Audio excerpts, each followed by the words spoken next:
She came to rest on a snowbank at the side of a highway. A teenage girl who could have been anyone's daughter.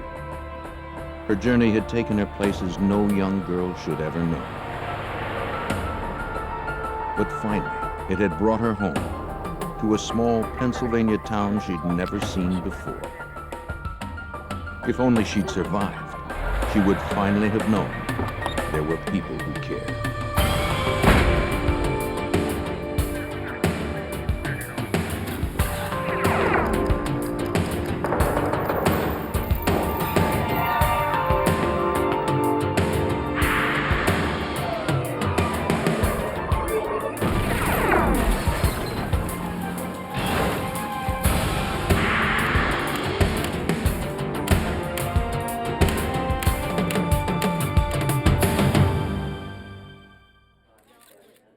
She appeared on the highway in the spring, a young woman, her life cut short, her past and her identity a mystery.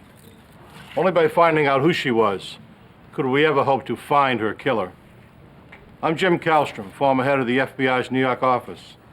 The highway gave the killer a quick and easy escape route, but the trail the FBI used to pursue him was twisted and long. We hoped it wouldn't be a dead end.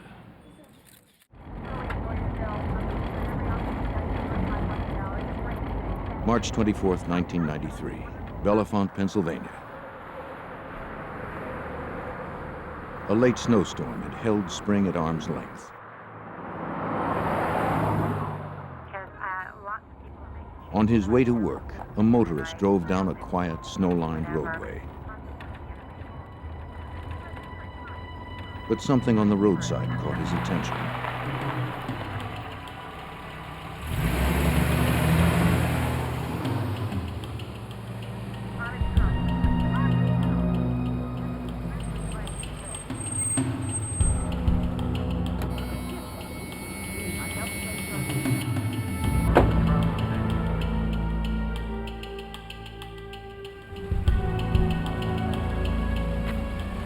What he saw was unthinkable in this peaceful valley.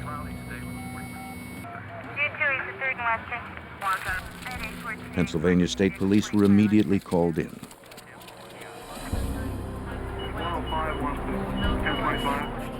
A young woman lay dead on a snowbank near the junction of two major interstates.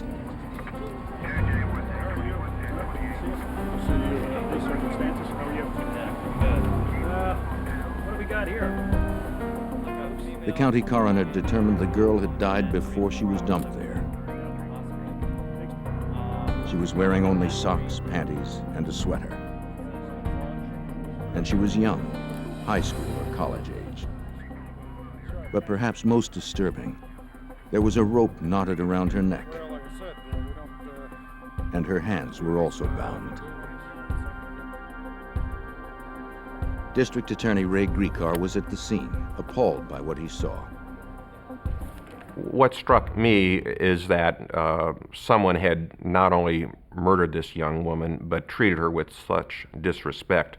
The way her body was found haphazardly askew on this pile of snow suggested that she had been just thrown out as if she were nothing more than a piece of refuse along the side of the road. And it's something that makes you angry when you see it. Her body was taken away for an autopsy.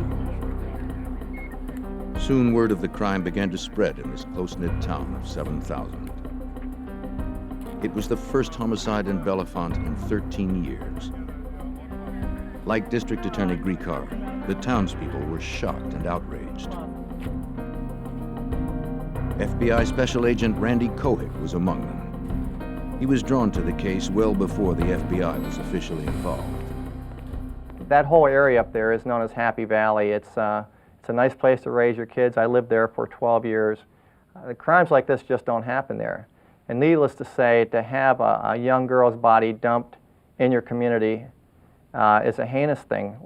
They were extremely upset, and even more so, they wondered whether or not perhaps the murderer might live in the community. Detectives searched for anything that might help identify the girl. They found no purse or wallet, and little else.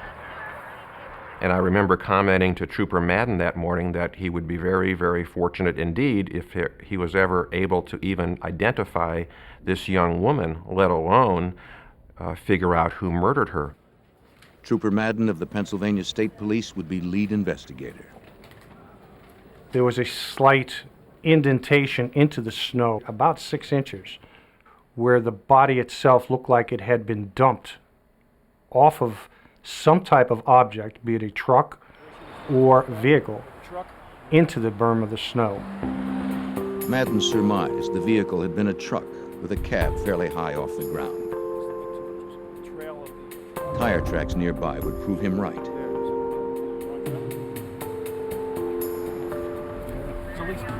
They were made by dual wheels, probably the rear wheels of a tractor-trailer cab. An evidence technician made plaster casts of the tracks to be sent to the Pennsylvania State Police lab. Examiners there would attempt to identify the brand and check for anything unusual about them. Then, if a suspect were found and his tires matched the tracks, the casts could help link him to the scene of the crime.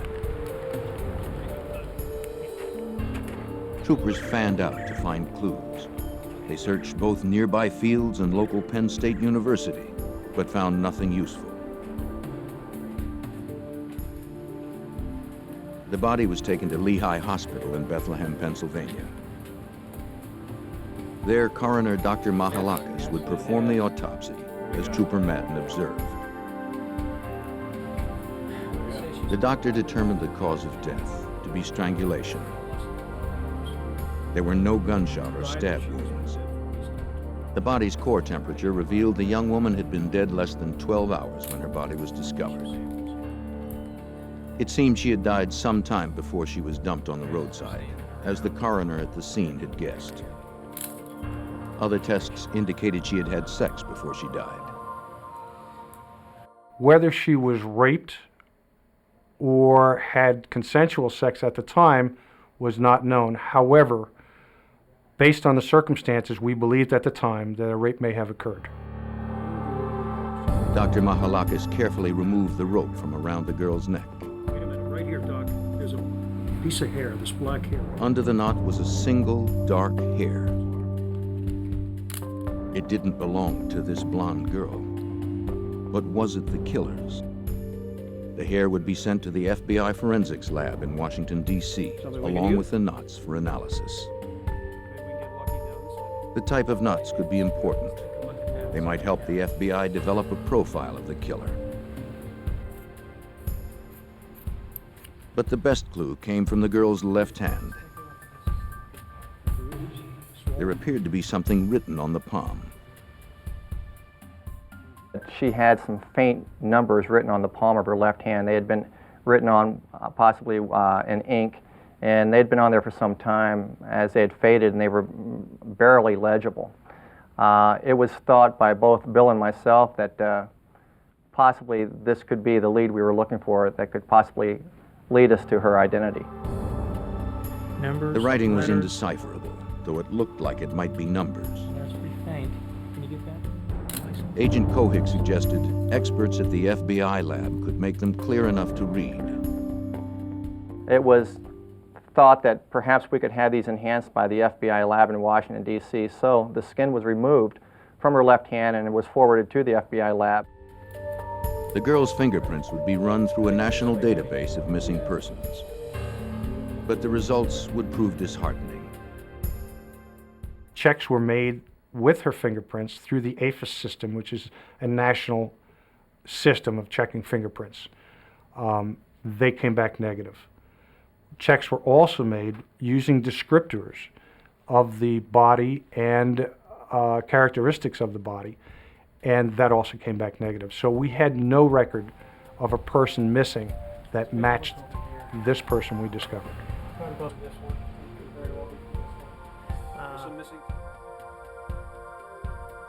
Then, x-rays were taken by a forensic dentist. They could be crucial in identifying the woman. If a tentative ID were made and these x-rays matched those taken when the woman was alive, they'd confirm her identity. But first, she'd need to be visually identified by someone who knew her in life, which would be difficult after a full autopsy. Closing facial incisions made for the dental x-rays and masking contusions would take hours of painstaking work. To restore her to the way she looked in life would require the artistry of a skilled mortician. Stephen Mondock was just the man for the job. When we received her body, she'd been through quite an ordeal. You know, we had to put a little bit of makeup on her. We had to get her hair done. We dressed her. We made her look as lifelike as possible at that point. We then proceeded to take photographs that were eventually placed in the newspaper.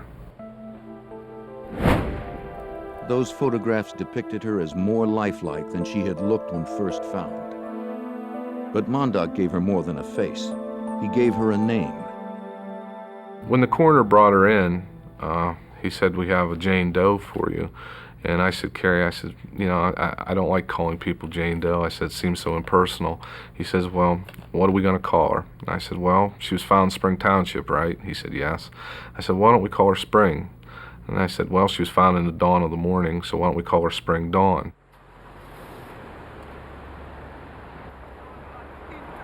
Mondock's caring work gave investigators exactly what they needed. They showed photos of the girl to dozens of truckers at local truck stops, restaurants, and gas stations. Some offered the names of people the girl resembled. Her young face struck a chord of recognition in many who saw it. Notices in local papers and on flyers also generated leads.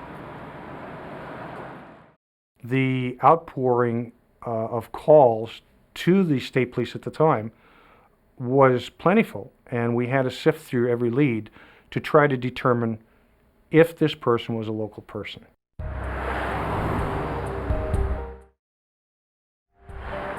But none of the leads would pan out.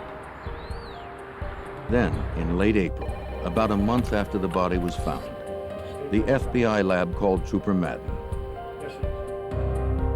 Their analysis showed the writing on the girl's left palm was a phone number with a Florida area code. Madden found the number had been disconnected, and he began to wonder if the area code itself was wrong. But it didn't seem right. It didn't seem to fit this particular case. In looking at this person, there was no tan. It seemed as if she came from a winterized area, somewhat similar to where we were. However, we did not know where. Madden's best guess was that she came from west or north of Pennsylvania, probably within a 12-hour drive from where the body was found. Madden also realized that there were 2 phone numbers written on the girl's hand, not just one. So he noted all the cities within the 12-hour radius that had both the exchanges she'd written down. Madden and Cohick would send the numbers along with photos and descriptions of the young woman to sheriffs and state police in those areas. Perhaps the information would trigger some leads. As they worked the case, the people of Bellefonte followed each new development, offering help and support. There was a genuine showing of affection for this person and concern. I guess you could say she was posthumously adopted by the community of Bellefonte. And even though we were very quickly able to ascertain that she was not a local resident, there was still a very strong sense of she is someone that we cared about. As spring bloomed for Bellefonte, the girl remained in people's thoughts. Her story touched everyone, especially Madden and Cohick. These colleagues and longtime friends could not stop thinking about her tragic death and trying to solve the case even after hours. You can't let the town down. At the time I was assigned to this case, I had a 17-year-old daughter, and Detective Madden had 2 teenage daughters. So I think for the both of us, we took a very strong personal interest in the case. As a matter of fact, it pretty much took up all of our time during our working hours, and we would often find ourselves talking to each other at night on the phone at our residences. Never was community support so strong is when Stephen Mondock began to prepare the body for burial. I had florists call donating flowers. I had hairdressers calling to do her hair. I had people donating clothing. I had ministers willing to give their services, the vault company, the casket companies. The cemetery where she was to be buried was actually at the bottom of a beautiful mountain where there's wildflowers growing. We had the monument company had was willing to donate a stone to bury her. It was just amazing how much the town all came together in an effort to bury her. More than a month after the body was found, it was time for a burial. Not only did the town want to bring closure to the tragedy, the body could not be preserved much longer. Still, Madden needed just a little more time. The last thing that we wanted to do as a police agency was to lose the body. In other words, we did not want the body buried at that point in time without identification. Just when the body could be kept no longer, a break in the case finally came. A sheriff's office in Maine received Madden's information packet on the girl. See what you think. Though he didn't recognize her face, he called one of the numbers written on the girl's hand. He had no idea who might answer the phone. Yes, hello, this is Sheriff. He reached Mark Rosenberg, a guidance counselor at a local school. Promising, given the girl's age. I'm Detective Staples. Thanks so much for meeting with me tonight. A detective visited Rosenberg and his wife at their home. I'd like to see if you can help me identify the woman in this. When the detective showed the Rosenbergs a photo of the girl, they immediately recognized her. Can you look at that for me, please? And when they spoke her name, it was eerily familiar. Dawn Marie Birnbaum. Steve Mondock's choice of the name Spring Dawn had been uncannily accurate. And I was shocked. I was amazed.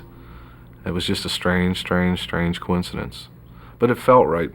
She was part of our community. Mark Rosenberg was one of the last people Dawn talked to before she died. The last time we spoke. Investigators hoped he could lead them closer to her killer. After a search that stretched from Florida to Maine, investigators had learned the identity of a teenage girl found dead near a rural Pennsylvania interstate. As they spoke to Mark Rosenberg, a guidance counselor at the school she had attended, he said she'd called him just days before she died, from a payphone. He'd tried to help her, but it was already too late. The school she attended was mainly for at-risk teens, like Dawn herself. She'd had problems with authority figures ever since her parents' divorce. In Indiana, where her mother lived, she'd been through a dozen foster homes and run away almost as many times. But at this boarding school, she'd finally found someone she could trust, her counselor, Mr. Rosenberg. As Mr. Rosenberg was talking to Dawn, the operator was interrupting, telling her to put more money in. Time was running out, and Mr. Rosenberg told Dawn to call him again so he would know she was safe. She said she would do that. He gave her his home telephone number, which obviously she then wrote on the palm of her hand. She said she'd call back, but in fact, she never did call again. The school would send Dawn's dental records to Pennsylvania, where forensic dentists would match them to x-rays taken at the morgue. The result would be a positive ID and a turning point in the case. The FBI entered the case officially under our kidnapping statute. Obviously, we had a girl who was found in central Pennsylvania laying in a snow pile, tied up, and who had previously been seen just a few days earlier in the state of Maine. So we have the interstate aspect. Now, we are aware that The investigation focused in Maine, where Dawn was last seen alive. Maine state police officers interviewed Dawn's friends, including Heidi Hansen. Heidi told them Dawn had been planning to hitch a ride with a truck driver, as she'd done about a year before. On that occasion, Dawn and another friend, Mandy Gray, had run off with a trucker named John Hoffpower. They dropped off Mandy at her home in Georgia, then continued on.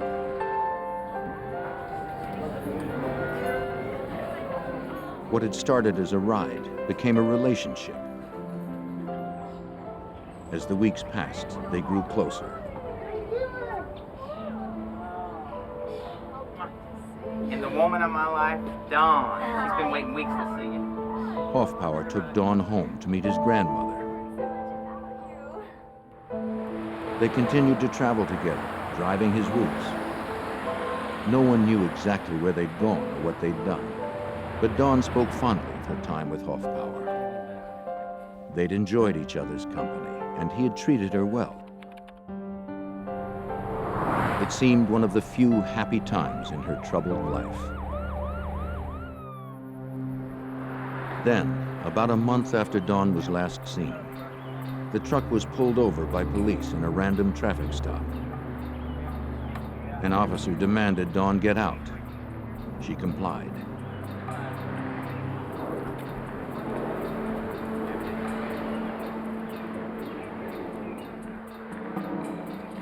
When she gave him her license, it triggered a missing persons bulletin filed by her school. The officer told Dawn she'd have to come with him. When he tried to take her away from Hoffpower, she pleaded to stay, to no avail. Police would bring her back to school. Since then, her behavior had been good, and she was due to graduate in just a few months. But things were not as they seemed.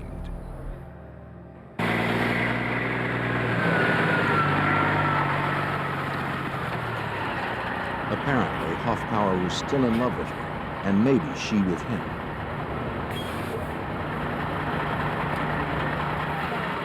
Though she hadn't seen him since their trip, he had tried to visit her at school.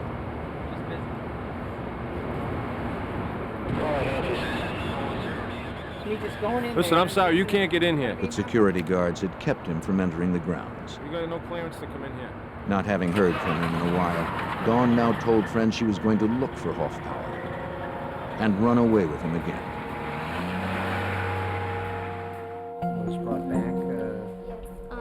On the evening of Sunday, March 21st, 3 days before Dawn was found dead, she had snuck off from a movie theater. She told her friend Heidi she would hitchhike to the Dysart truck stop in Bangor, Maine, hoping to meet Hoffpower. Get 2 agents down there ASAP and get me all the information. Hoffpower now became a prime suspect, since Dawn was last seen headed to meet him. Agent Kohick attempted to track him down. Apparently, he lived in Mississippi. But Hoffpower proved elusive. The closest relative agents found was his grandmother, who lived in Emory, Mississippi.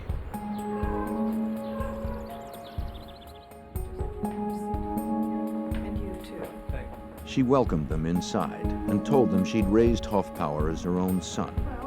He was devoted to her. No matter where he was, he called her almost every day. He had even brought Dawn home to meet her. Now, when agents told the woman of Dawn's violent death, she was devastated. Then, she shared with him her own tragic news. Last September, a half year before Dawn's murder, her grandson had stopped calling her. He'd also stopped working and taking care of his pets. He'd left his wallet in his house and disappeared. His grandmother believed he was dead, though his body was never found. His car was found riddled with bullets, and there was some reason to think that he had gotten into some trouble with some very unsavory characters and had met a violent end. Agents learned his car had been found in September 1992, a few miles from his Mississippi home, 7 months prior to Dawn's death. By a strange twist of fate, Hoffpower's disappearance had led to Dawn's death. If Hoffpower had arrived at Dysart's, Dawn would still be alive. Their star-crossed love affair had ended in a double tragedy. Now, with Hoffpower presumed dead, investigators' struggle to find Dawn's killer was almost back to square one. Investigators' most promising lead had gone cold. They again had no suspect in a chilling case: the death of a beautiful 17-year-old girl left dead on a rural Pennsylvania roadside. On a tip from Dawn's friend, Agent Cohick and Trooper Madden went to the Dysart truck stop in Bangor, Maine, where Dawn had said she was headed when she was last seen. Cohick from the FBI. How are you? I'm Detective Madden. I wonder if we could ask a few questions. They showed Dawn's photograph to the cashier, who remembered seeing her on the telephone a few weeks earlier. She was over there. Surprisingly enough, even though 2 months had elapsed, agents discovered that people recalled seeing the young blonde girl there standing at the doorway asking truckers for rides as they walked through. She was recalled by several people at the truck stop. And I guess when you're a young teenage girl and you're out on the road like that, people take notice.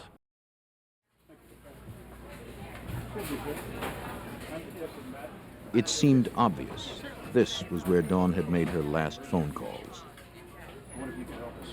This cashier's desk, where a trucker would pay for fuel, was only about 15 feet from the bank of pay telephones which Dawn had used to make calls back home and down to the school. So it was easy to visualize how an encounter would have occurred between Dawn and a trucker. Agent Cohick secured a federal grand jury subpoena for the telephone records. Got a problem? Yep, a lot of problems. Going through them would be a painstaking task, but it was the most promising option in a case fast running out of leads. Mandy, her girlfriend, right? Mandy Gray. Some of her other girlfriends? The people Dawn had called might know where she had been going or who she was going with. You got it. ASAP. The phone records confirmed Dawn's call to her guidance counselor, Mark Rosenberg, in Maine. They also revealed she'd phoned other friends. It seemed her last call was at 10 a.m. to Mandy Gray, the girl who'd traveled with Dawn and Hoffpower. A state trooper visited Mandy at her home in Georgia. Mandy confirmed Dawn had called her from the Dysart's truck stop. Dawn said she'd gotten a ride to Dysart's from a friendly trucker who'd given her money for food when he'd dropped her off. Mandy said her friend had been disappointed that she hadn't found Hoffpower there. She seemed to have no one else to turn to and nowhere to go. If she headed toward Indiana, where her mother lived, she feared authorities would be looking for her. Based on the conversation she had had with her girlfriend in Georgia, Trooper Madden and I reasoned that she had obtained a ride with a truck driver from Dysart's truck stop. At that point, I decided it would be best if we attempted to identify who may have stopped there for gas over that several-day period.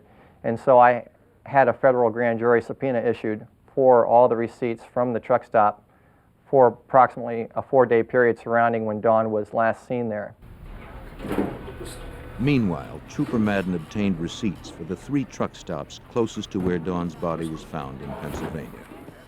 They hoped that whoever had given Dawn a ride had bought gas in both places. It was possible. The distance from Bangor to Bellefonte is just over 650 miles, but not probable. A big rig can easily travel 1,500 miles or more on a single filling.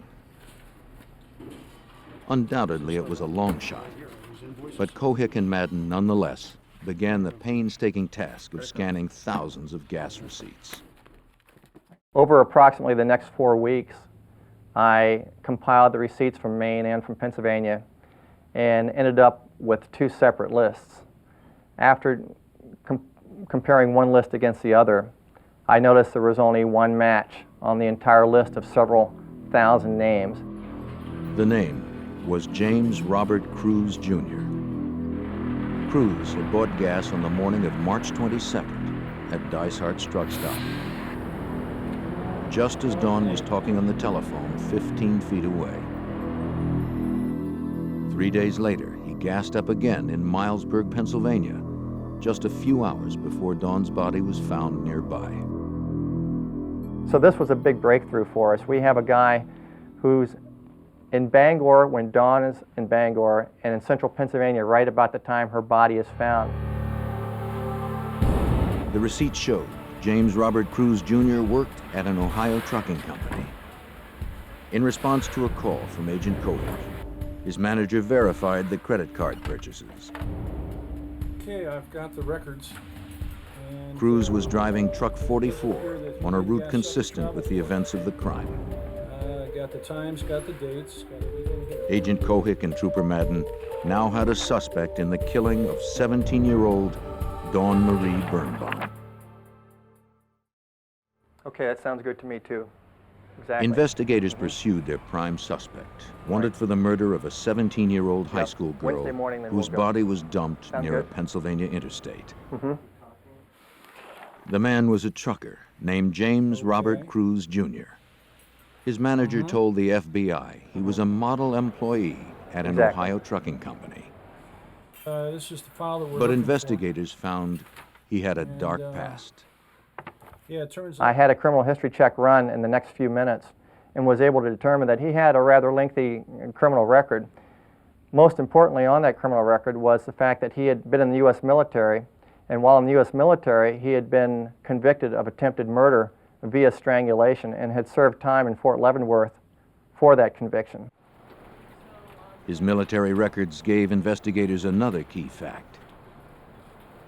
We found that his blood type was A positive, which fit him into the small portion of the population which would be a possible source of the seminal fluid found in Dawn. It seemed investigators were closing in on their suspect. There's only one thing left that we could do to further attempt to identify whether he might have been the individual responsible for this murder, and that was to make a determination as to what type of tires he had on his truck. At Agent Kohik's request, an Ohio FBI agent inspected the tires on truck 44 while Cruz was on the road in another rig. The tires were XD1, Michelin, low profiles, a fairly unusual brand. At the Pennsylvania State Police Lab, an examiner attempted to match that brand to the tire cast made where Dawn's body was found. He compared the cast to detailed photographs in a tire reference guide.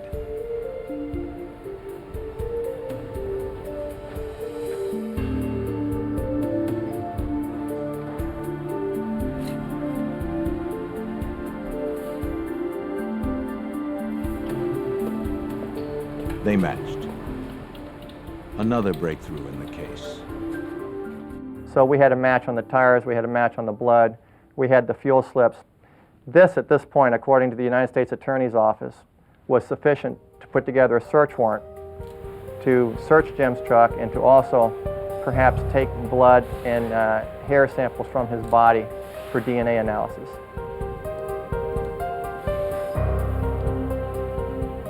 When Cruz was again away in another rig, FBI evidence recovery technicians examined truck 44. But if Dawn had in fact been in this truck, it would have been at least 2 months ago, so investigators didn't expect to find much. The fact that the truck was exceptionally clean didn't make them any more optimistic.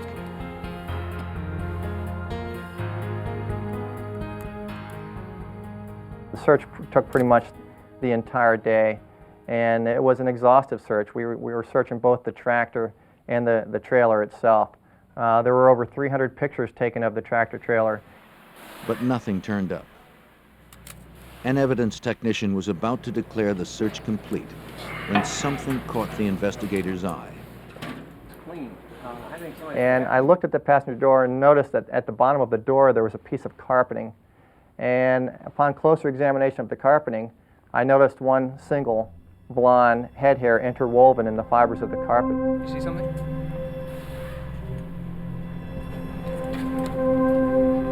It seemed amazing, but there it was, Bill, come here. as if Dawn had not been quite ready to give up yet. What is it? It's like a blonde hair. The hair would be sent to the FBI lab for analysis. I thought it was a little bit too good to be true that this could be a hair from Dawn. When do you expect them, Joe? Now, investigators waited for Cruz to return from his run. Mr. Cruz, James Cruz?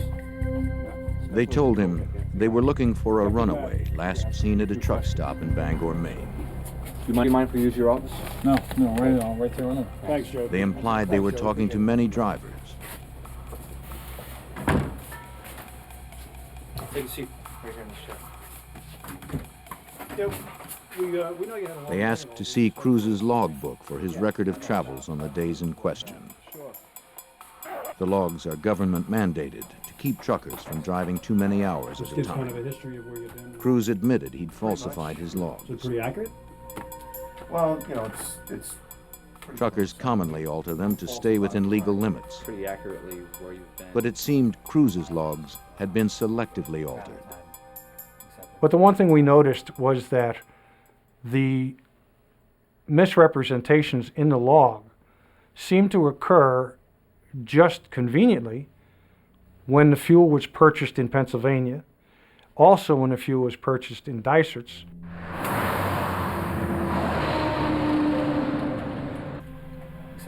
I'm sorry. In response to questions, Cruz calmly described his route. But when asked if he fueled up between Bangor and Pennsylvania, he said he didn't have to. The 240 gallons his truck could carry was enough for the trip. Is this your signature on this credit card statement? I then suggested to him that I had a fuel slip indicating that he had in fact filled up his truck on Wednesday morning. He paused for a second and then advised that he did in fact recall doing that, and it was due to the fact that they gave free showers away at that particular truck stop in Mossburg. I asked him why he hadn't remembered it, and he said to me, well, I guess I just forgot. Mr. Cruz, we have a, look at your picture. Then, they showed him a photo of Dawn. We asked him if he had ever seen this girl before. At that point in time, he very calmly and casually stated no, he had never seen this girl, he didn't know her, nor had he ever met her before in his life. They told him they had strong evidence linking him to the crime. Dawn's phone calls from Bangor that coincided with his stopover there. Do you have any problem with that? The match of his truck tires to the tire tracks at the scene. And the match of his blood type to the type found on the body. He calmly chalked it all up to coincidence. I don't know how. At no point during the interview did any of his mannerisms indicate that he was at all nervous with my line of questioning. And as the night slowly went on, I think even Detective Madden agreed that he became less of a suspect for us, even though we had all this circumstantial evidence. He was just too calm and cooperative. Do you have any problem with that? Not at all. Cruz remained friendly, even when investigators produced a warrant for blood and hair samples. They would later learn from FBI profilers that such an excessively calm response can be a sign of guilt. On September 6th, results of the blood and hair analysis proved them right. The samples from Cruz matched the hair and DNA the killer had left behind on Dawn's body. With that evidence in hand, agents obtained a federal arrest warrant for James Robert Cruz, Jr. The FBI and the Pennsylvania State Police had identified the man who had brutally raped and murdered a young woman. On September 8, 1993, with a federal arrest warrant, Agent Kohick and Trooper Madden arrested James Robert Cruz, Jr. when he returned from another trucking run. As they made the arrest, Cruz suddenly dropped his easygoing attitude. One of the differences between the initial interview of Mr. Cruz and the arrest of Mr. Cruz was his demeanor. No longer was he the cool, calm, and collected person he had been during the initial interview that we had with him. Instead, Mr. Cruz appeared to be very sullen and was angry towards both Agent Kohick and myself. Cruz's arrest was the reward for determined investigators, committed to catching the killer of a girl who could have been anyone's daughter. Just 6 months earlier, investigators had only a body in the snow near an interstate with no ID. He was charged with first, second, and third-degree murder, rape, kidnapping, and the federal charge of unlawful flight to avoid prosecution. But I'd like to take a few minutes. For Dawn, the nightmare started as an adventure. On Sunday, March 21st, she left her friend Heidi at a movie theater near their school in Poland Springs, Maine. Dawn headed for Bangor, where she hoped to meet John Hoffbauer. A friendly trucker gave her a ride. She and John had been separated for months, and she looked forward to seeing him. But he wasn't there. She could not have known he was missing and presumed dead. Instead, her life would intersect with that of a much more sinister man, James Robert Cruz, Jr.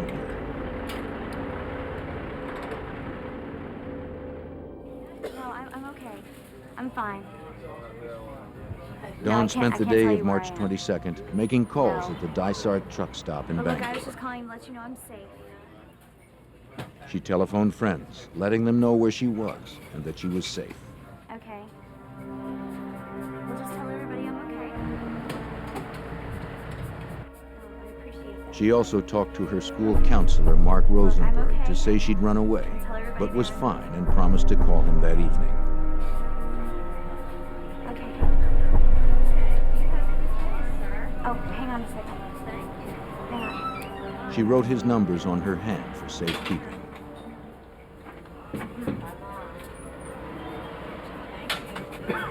When James Robert Cruz paid for his gas, he saw Dawn on the phone, just 15 feet from the cash register. Okay. All right, well, we'll keep in touch, okay? All right. Bye. Cruz signed the credit card receipt, billing the gas to his employer in Ohio. Okay. Cool out there. Yeah. Bye-bye. Thank you.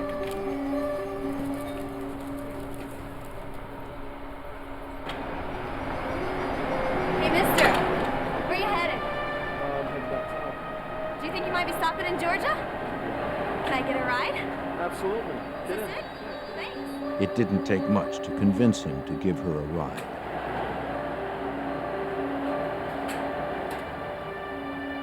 She and Cruz would head south.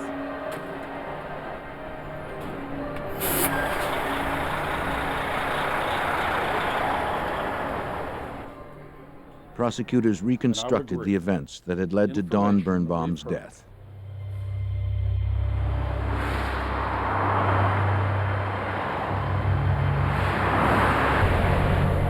She had no idea of the danger that lay ahead.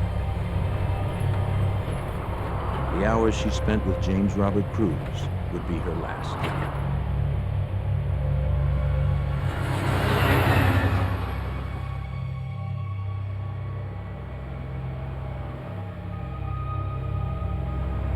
While Dawn prepared to sleep for the night, Cruz was still awake, falsifying his logbook.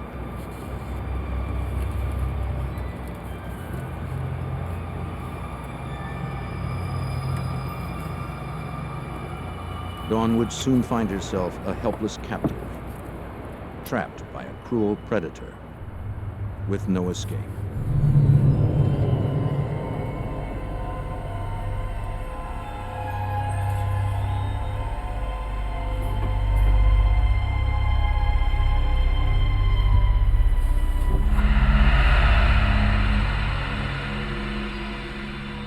Late on March 23rd, Cruz raped and strangled her, probably in the sleeping compartment of his truck. That's what it was.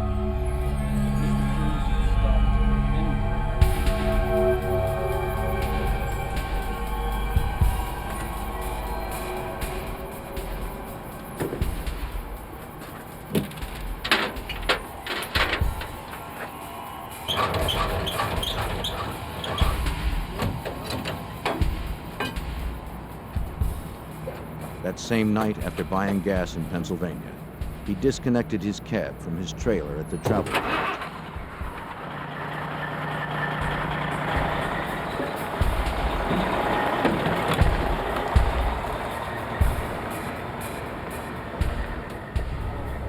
He drove away, looking for a place to leave Dawn's body.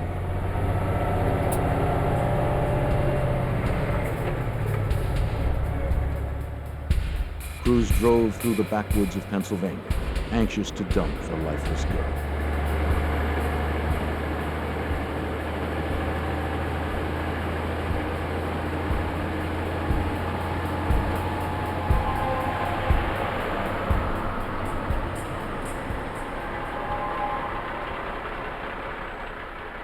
In the wee hours of March 24th, he pulled over to the side of the road.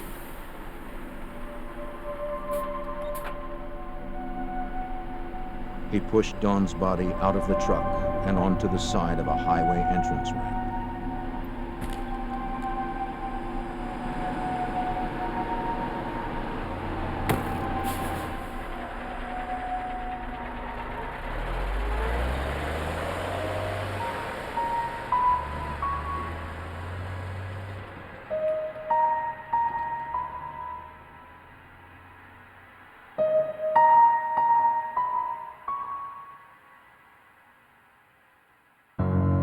Chose not to. Cruz almost certainly believed he'd never be caught. That's what it was. And if not for dedicated investigators, advanced forensics testing, and plain good luck, he might easily have gotten away with murder. District Attorney Ray Griecar served as prosecutor. And one point that I wanted to emphasize to the jury was how long it took Dawn to die at the hands of James Cruz. The pathologist testified that from the moment the rope was knotted around her neck, it took 4 minutes for her to die. Griecar's approach was effective. On June 14th, after 14 hours of deliberation, the jury found James Robert Cruz, Jr. guilty of first-degree murder. The judge sentenced Cruz immediately to life in prison without parole. He is serving his time at the Greene County Maximum Security Prison in western Pennsylvania. The legacy of this investigation, I would say, is the fact that at the beginning of the investigation, all we had was a young girl laying in a snow pile who had died a death no one should have to die. No identification on her for the most part, and a very strong concern among law enforcement agencies that she would not ever be identified, much less have the killer caught and convicted. We have Cruz behind bars. We have to make sure But it that seemed he's done right. Kohik and Madden may have We haven't performed had an even cases greater lately. service Well, than they first realized. Sequenced with what we've got. At the time of the arrest, there was a lot of media interest in Cruz because in his own home state of Ohio, there had been a number of young women found along the highways and on-ramps over the previous year or two, and who had been tied up as well and left along on-ramps.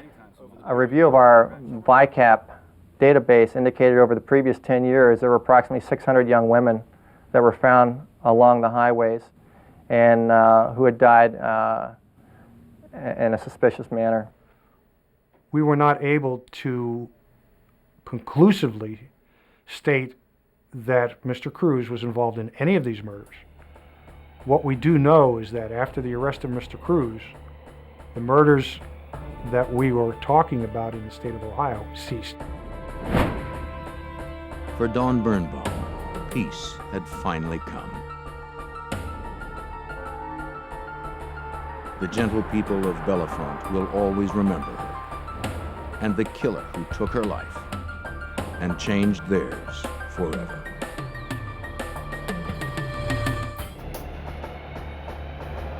In the Pacific Northwest, tragedy would forever bind 3 women who would never meet. One disappeared just months before her wedding. Another vanished, leaving 2 children behind. A third survived her night of terror and spoke for the others she never knew. The hunt for a serial killer led FBI agents cross-country as they followed his deadly trail.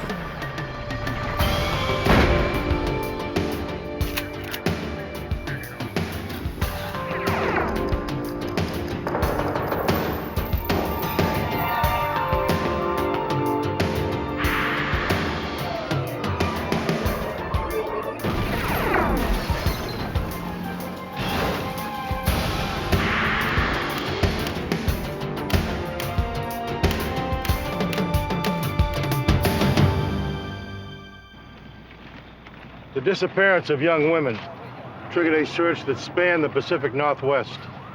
Even a massive media campaign failed to locate the drifter who first charmed, then killed them. As investigators followed his trail, he always stayed one step ahead. I'm Jim Kallstrom, former head of the FBI's New York office. In a case that landed on the FBI's 10 most wanted list, agents hoped that the one victim the killer spared would help put him behind bars.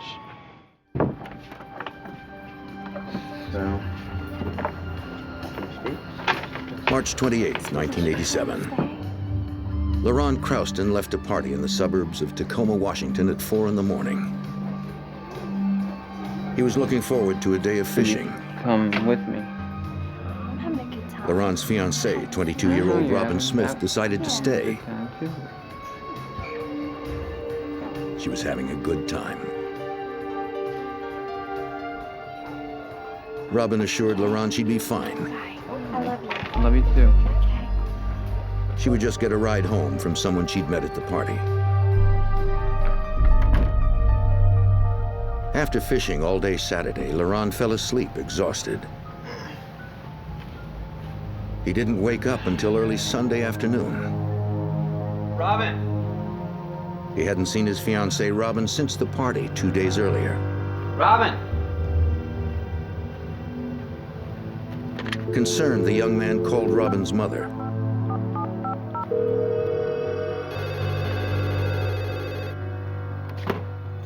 Hello? Yeah. Edna Smith had assumed her daughter was with LaRon. No, let me check. Just a minute. Robin? She checked to see if Robin was in her old bedroom. Robin?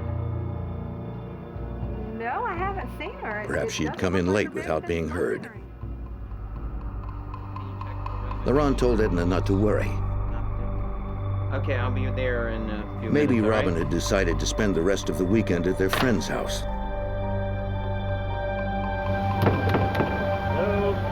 About an hour later, LaRon and Robin's brother arrived at the apartment. No one there. Yeah. I don't guess they have any choice. With no sign of Robin, her family decided to call police. LaRon joined the Smiths at their house to wait for detectives from the Pierce County Sheriff's Office. They were all worried. Robin had never done anything like this before. They described Robin as a happy young woman, though quiet. She worked long hours as a waitress, saving most of her money to help pay for her upcoming wedding. Detective Terry Wilson and his partner initiated an investigation. Per information we received from her mother, Miss Smith, it was unlike Robin to have just walked up and taken off. She was engaged to get married. She was close to her family. And every time she ever went any place her family was, she usually told them where she was going to be at. And so this was unlike her. LaRon Crouston told detectives about the last night he'd seen Robin. Early in the morning of March 28th, Robin and LaRon hung out at a bar until it closed at 2 a.m. Some people they had met during the evening invited them to an after-hours party at their nearby apartment. The place was rented by Elizabeth Glynn and Darren D. O'Neill. LaRon and Robin were having such a good time they didn't want it to end.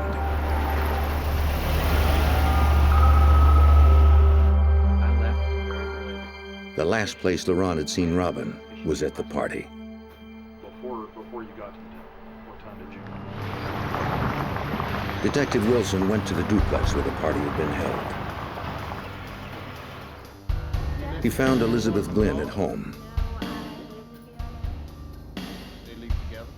She corroborated Laurent's story and told the detective that she had intended to drive Robin home. But as the night wore on, her plans changed.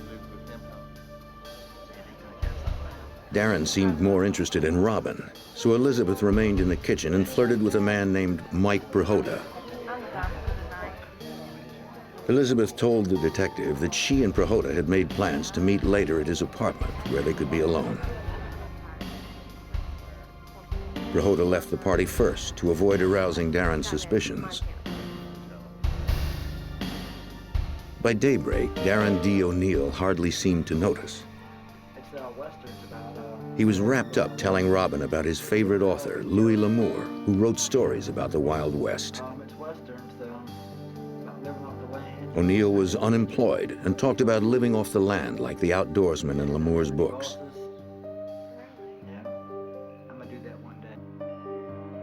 Elizabeth had heard it all before. At about 8 a.m., she left the apartment to meet Prahota.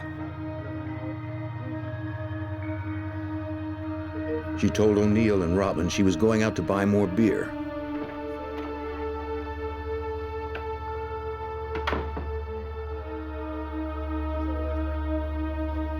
When she returned 24 hours later, O'Neill and Robin were gone.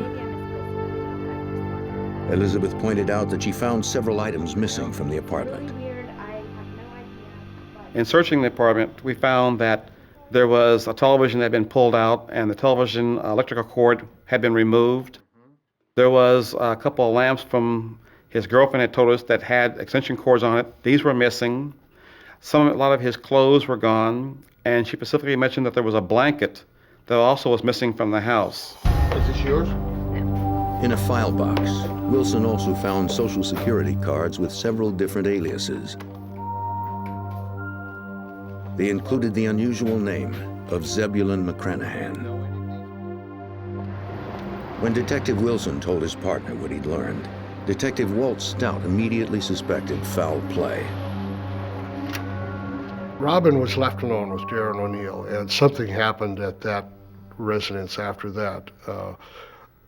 It would be speculation that maybe Darren tried to come on to her physically or sexually.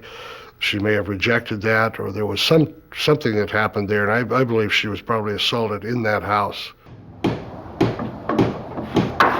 Detective's next question, Dennis Morrison, O'Neill's friend and former employer. Morrison said O'Neill had worked for him as a carpenter. When's the last time you saw him? It was last night. He asked if we're alone. He said he had seen O'Neill just a few days earlier. It was Saturday afternoon, the day after the all-night party. Running kind of low on cash, man. You ain't got about 30 bucks I can get from you, dude. O'Neill stopped by to ask for traveling money. No cash on me at all. He said he was heading east over the Cascade Mountains. Morrison had no cash to give him. O'Neill was about to leave when Morrison realized he could write him a check. He went to O'Neill's car to make the offer. His friend seemed nervous and anxious to leave.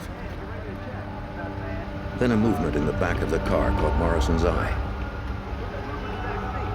It looked like something was pushing against the back seat from inside the trunk. O'Neill told him it was his dog. He put it there to punish it. Before Morrison could say another word, O'Neill pulled away. That's all he said. Haven't heard from him since. Morrison described the car as a tan Chrysler with Montana tags. It was the day after the party. Authorities knew they were 3 days behind O'Neill. By now, he could be anywhere.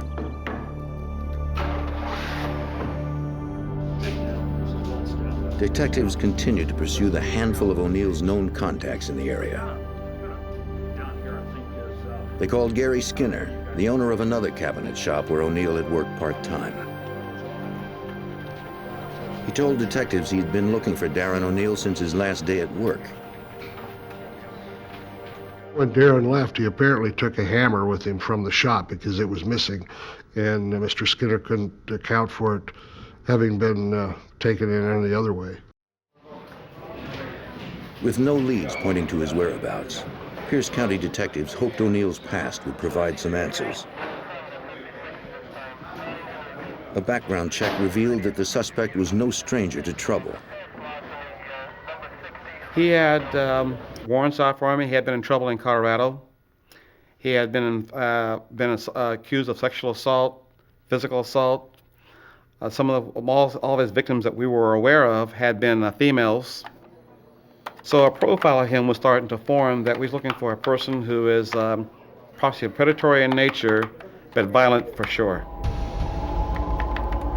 Pierce County deputies entered everything they knew about Darren D. O'Neill into the National Crime Information Database, the NCIC, a listing of criminals and victims nationwide. They included his physical characteristics, a description of his tattoos, and the make and model of his car. If O'Neill were picked up by any police department in the country, Pierce County would be notified immediately. Detectives also helped Robin's family launch a media campaign to locate the missing woman. Robin's picture was posted all over the Tacoma, Washington area, along with O'Neill's. The campaign began to generate leads. O'Neill was spotted entering a local hospital alone on March 29th. There was no security at the hospital, but the ER nurses were nervous at this man's presence. So they did call a couple of male employees of the hospital, and Darren ultimately left without receiving any treatment for some scratches that were visible. Investigators believed Robin had inflicted the scratches on O'Neill's face when he attacked her. The hospital staff told police that the scruffy man bore a teardrop tattoo at the corner of one eye. The letters J-U-N-E were tattooed across the knuckles of one hand. Detectives learned that June was the name of O'Neill's ex-wife.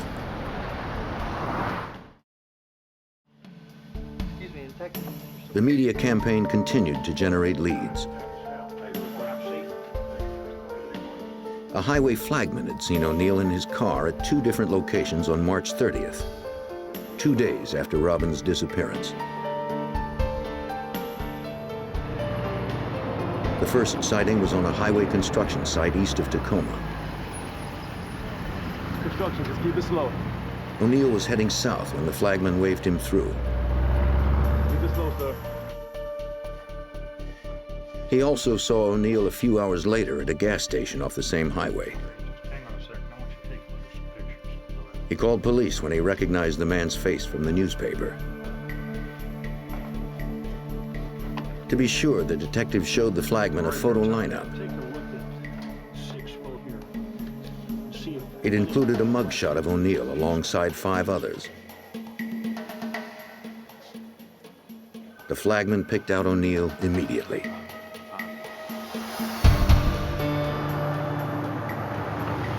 As investigators continued the hunt, a Washington state trooper spotted a tan Chrysler with Montana tags on the afternoon of March 30th. The same day the flagman had seen O'Neill. It had been abandoned on the side of Interstate 5, about 50 miles north of Pierce County, 2 days after Robin's disappearance.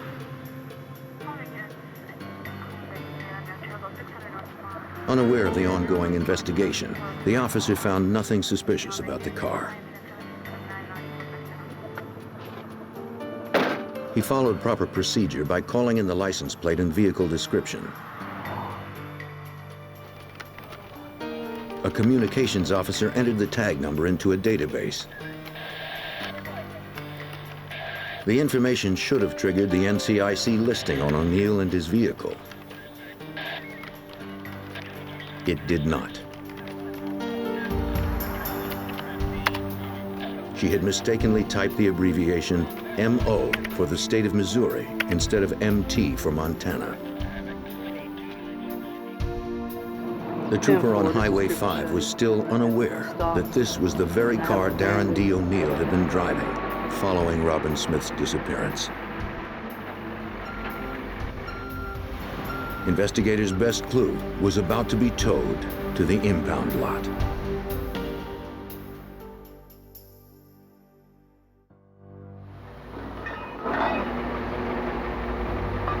On March 30th, 1987, a Washington state trooper found a tan Chrysler with Montana tags 50 miles east of Tacoma.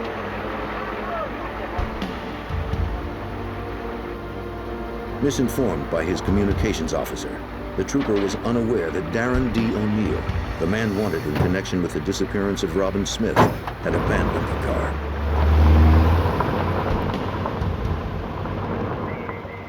The vehicle was towed to an impound lot for future sale.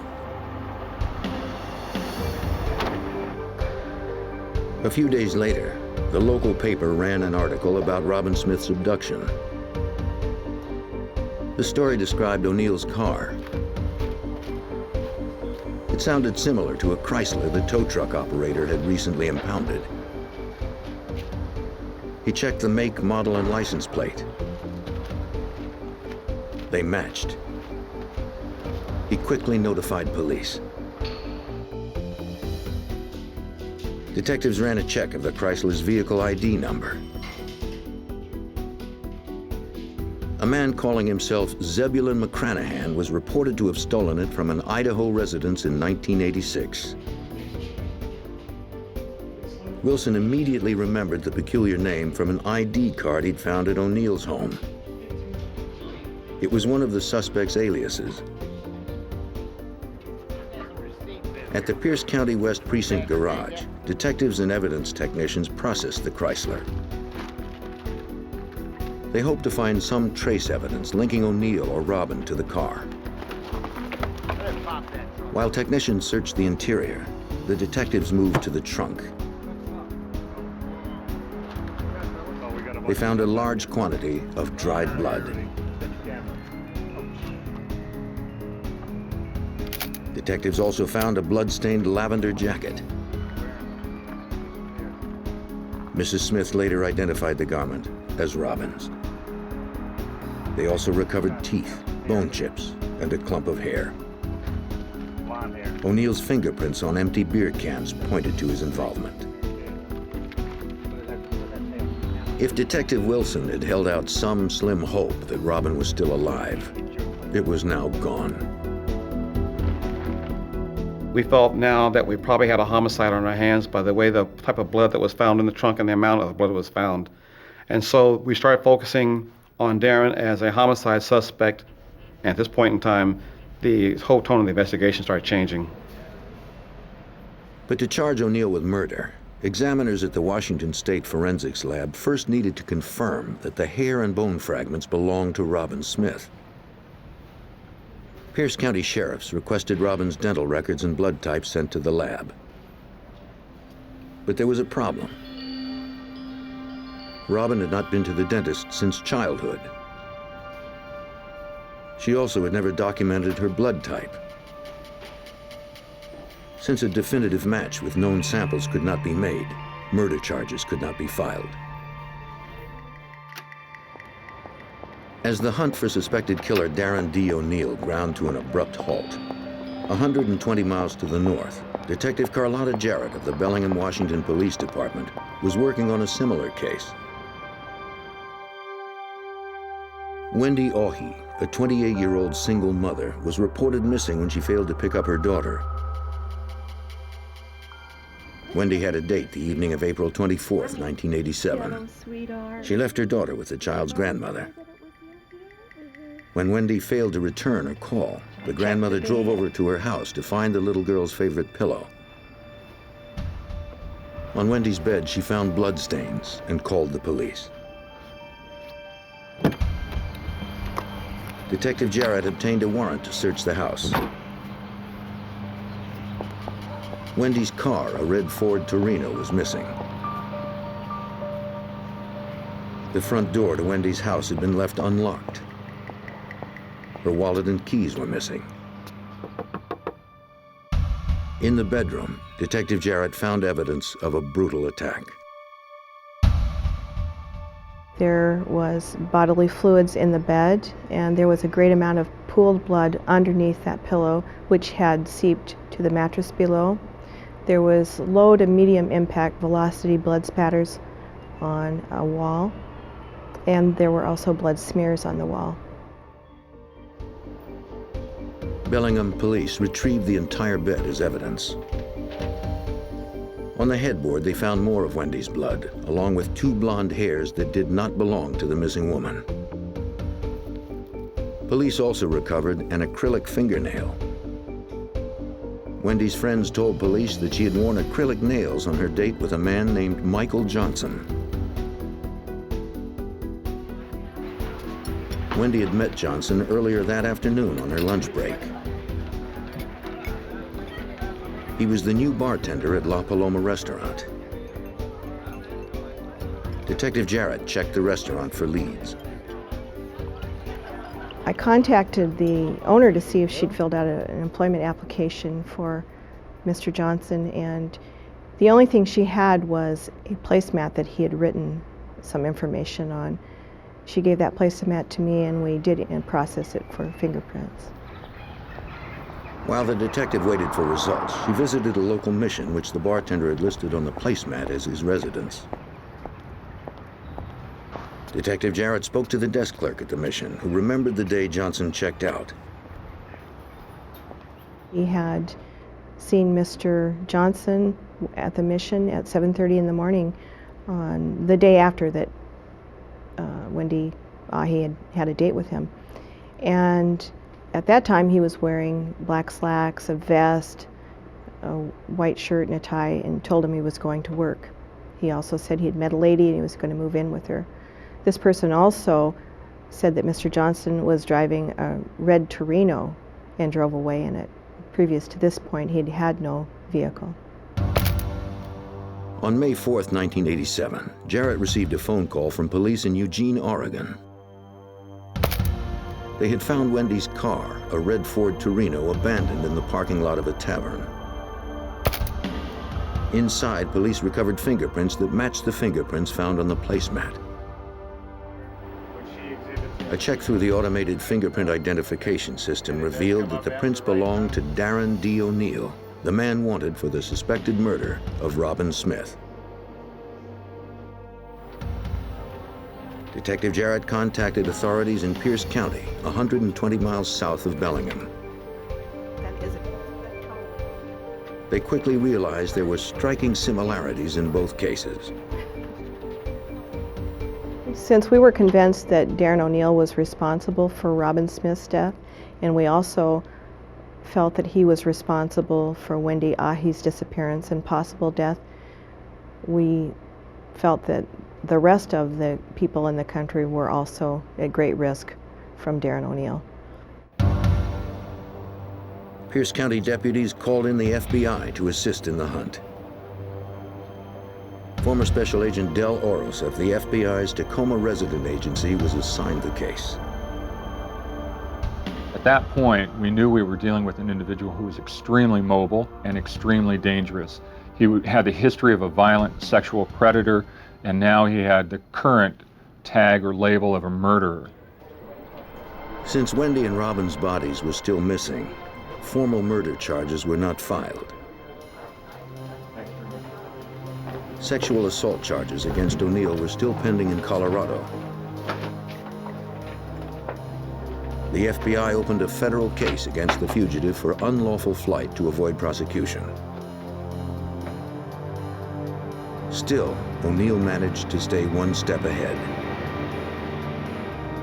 No one knew where the suspected serial killer fled after he left Oregon. And authorities still had no murder case unless they found the bodies of the missing women.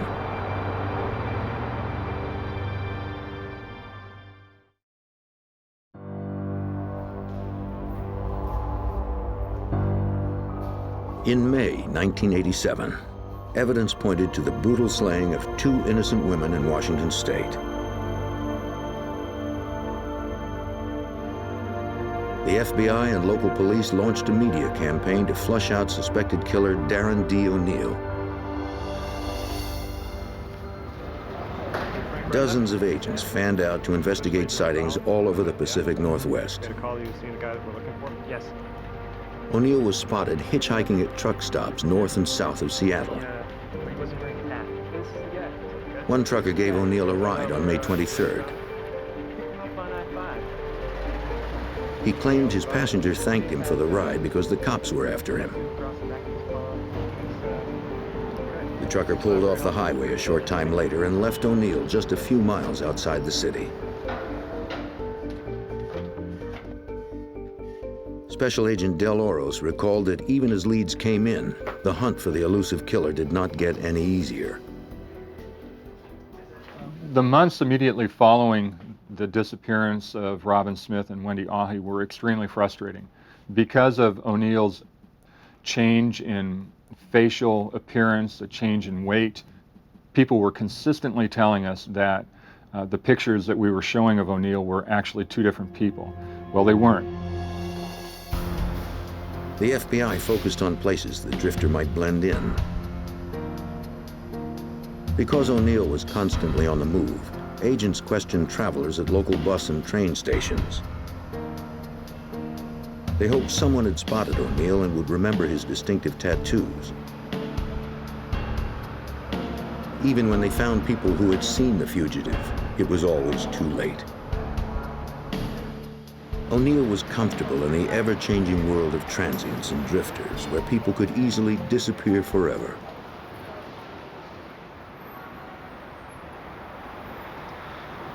It wasn't as though we were going to find Darren O'Neill at the local Ramada Inn. It forced us to take a hard look at the reality of having to search for him in places where he would blend in very, very easily. By way of example, we looked in bus stops, homeless shelters, day labor camps. He was certainly not anyone who was going to be holding a 9-to-5 job, which really did increase the difficulty in trying to find him as the pursuit went on through the subsequent months. While agents and detectives continued to pursue hundreds of mostly false sightings, detectives were called to the rural area surrounding Crystal Mountain, just east of Washington State's Mount Rainier. Hikers had reported finding what appeared to be human remains. The location was close to where a flagman had seen O'Neill's car about a month earlier, not long after Robin Smith's disappearance. Just inside the woodline, officers spotted a jawbone and a skull. Each item was carefully flagged before it was retrieved. As Stout and Wilson surveyed the crime scene, they wondered whether the remains were Robin's. Investigators also found other bones scattered in the vicinity. Folded clothing was found hidden in the base of a nearby tree. It matched the description of the outfit Robin had worn to the party. They also recovered a wallet. Inside, they found Robin Smith's driver's license. Investigators fanned out to cover a wide area. Their persistence paid off. They found a claw hammer with markings similar to the one reported missing by one of O'Neill's former employers. Detectives also suspected it was the murder weapon. The Pierce County medical examiner agreed. A careful examination of the remains revealed that Robin had probably died as the result of blunt force trauma to the head. Darren D. O'Neill was charged with first-degree murder. Once the remains of Robin Smith were found, we certainly had the confirmation that a murder had occurred. And by virtue of that murder, the Washington federal authorities then issued their own separate and second investigation. They issued another unlawful flight to avoid prosecution warrant for him. The FBI was more determined than ever to get their hands on the man responsible for this heinous crime.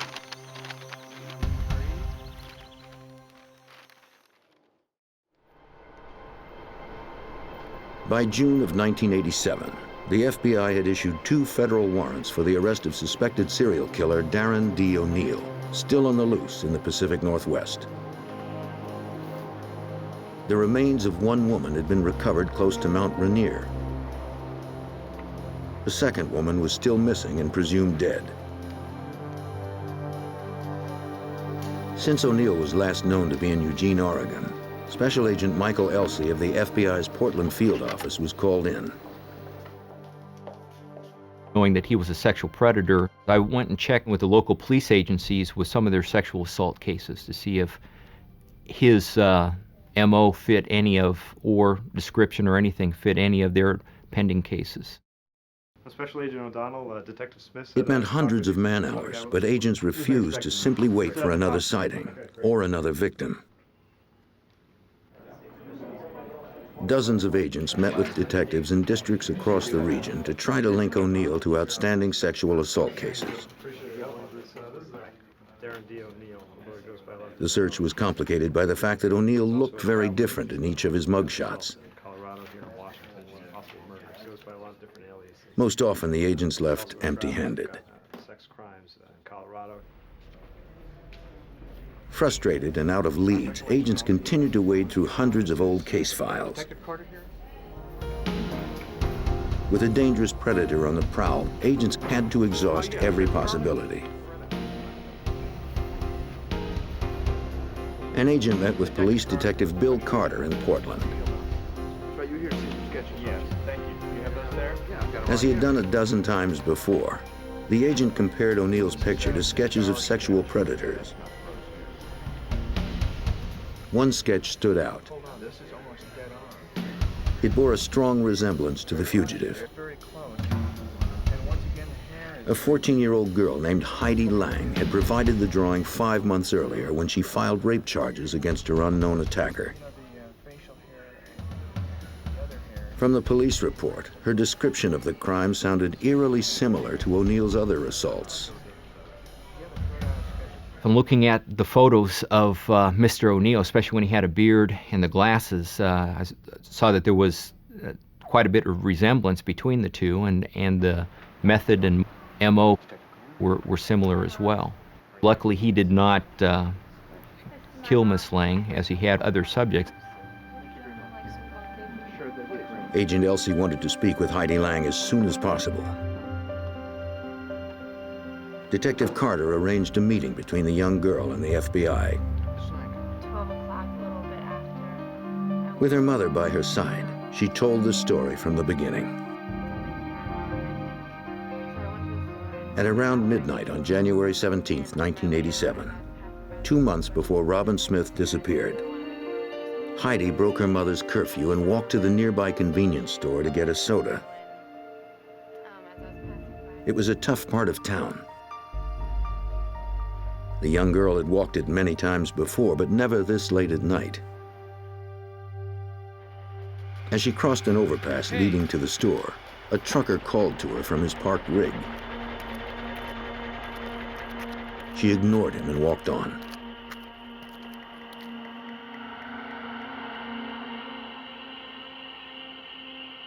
It only took her a few minutes to get the soda. Then she started back home. She walked as quickly as she could to get back before her mother knew she had left. Heidi told investigators that as she approached the overpass, the man and the truck were gone.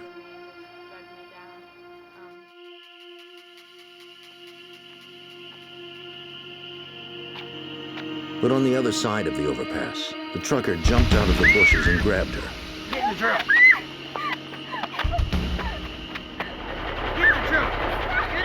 He forced her down an embankment at knife point and shoved her into his semi parked at the side of the highway.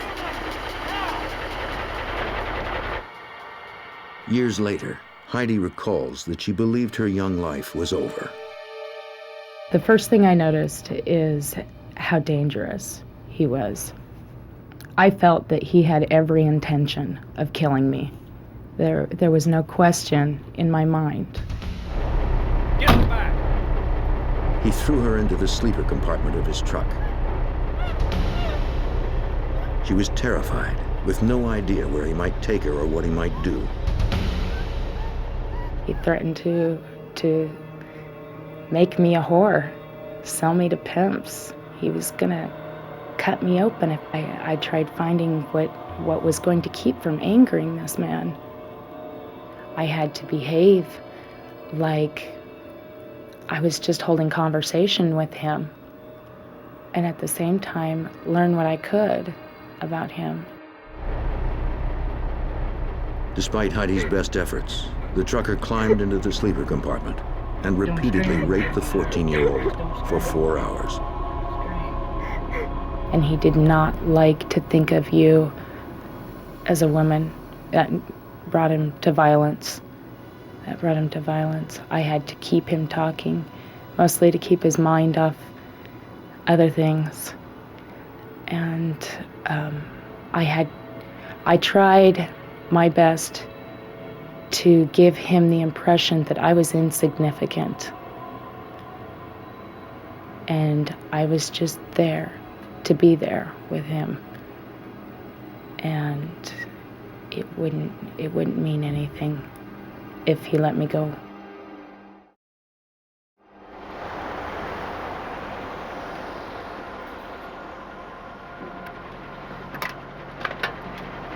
Heidi's insight and courage paid off. After suffering hours of abuse, her tormentor let her go.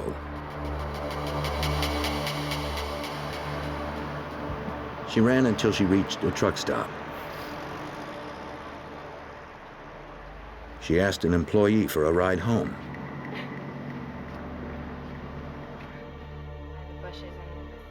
After all she'd been through, Heidi bravely submitted to a rape test. This provided investigators with samples of the rapist's semen, though no match could be made until the suspect was in custody. When Heidi finished her story, Detective Carter showed her a number of photos of O'Neill and some similar-looking men.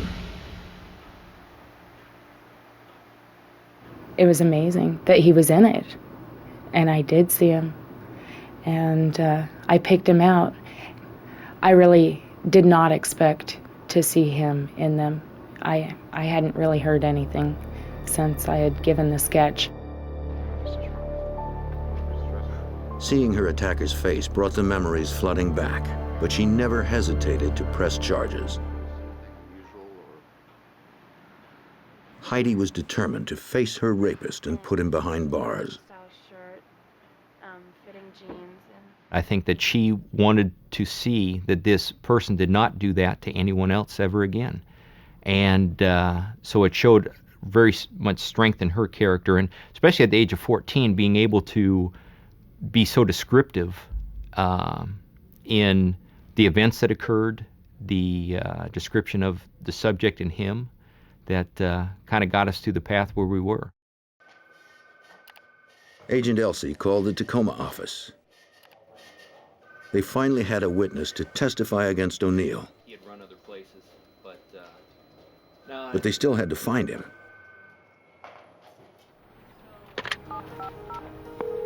Agent Del Oros called FBI headquarters in Washington, D.C. to request additional assistance.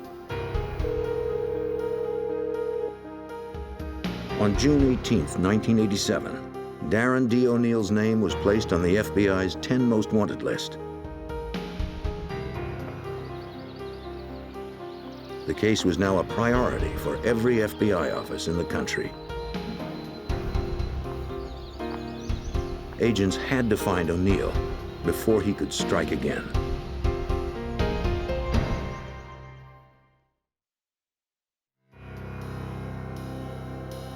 In June of 1987, suspected serial killer Darren D. O'Neill was added to the FBI's 10 most wanted list. Special Agent Del Oros was in charge of the case. He convinced the FBI's Fugitive Publicity Unit in Washington, D.C. that Darren D. O'Neill fit the list's criteria. The Bureau's determination as to who goes on to the top 10 wanted list is a function of a lot of different factors. Primarily, it's the protection of the community. Secondarily, it has to do with the ability of those individuals to be mobile, to transport themselves across interstate lines, so effectively going from state to state. With nationwide publicity, the manhunt for O'Neill was relentless. Countless sightings were reported in several states. O'Neill was most often spotted in bars and taverns in the Northwest. Looking for a guy may have been seen around here. Investigators followed up on dozens of leads, only to find witnesses with vague descriptions of the fugitive. Nobody knew of his whereabouts. Anything noticeable about his appearance? Agents were left with little to go on. Okay, thank you very much. So we had a long stretch of time when the clues were drying up. The leads from other agents were not producing any form of immediate return. We were going back and to the same people, consistently re-interviewing the family, friends. We were reaching out as far as going to prior instructors, prior employers, looking for some type of clue that would tell us or show us a pattern of his activity and his mobility across the country. 7 months later, on February 3rd, 1988, agents discovered that O'Neill had made his way to Lakeland, Florida. He was spotted by a Lakeland police officer conducting what appeared to be a drug deal. Got some good stuff. You got the money? The officer was unaware that O'Neill was wanted for murder.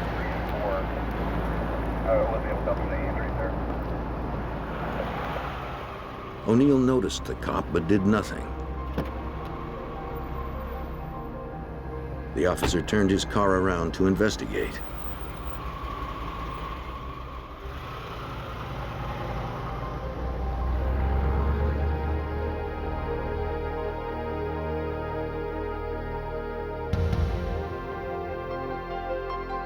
When the cruiser pulled past the stopped car, O'Neill pulled up and asked for directions, pretending he was lost.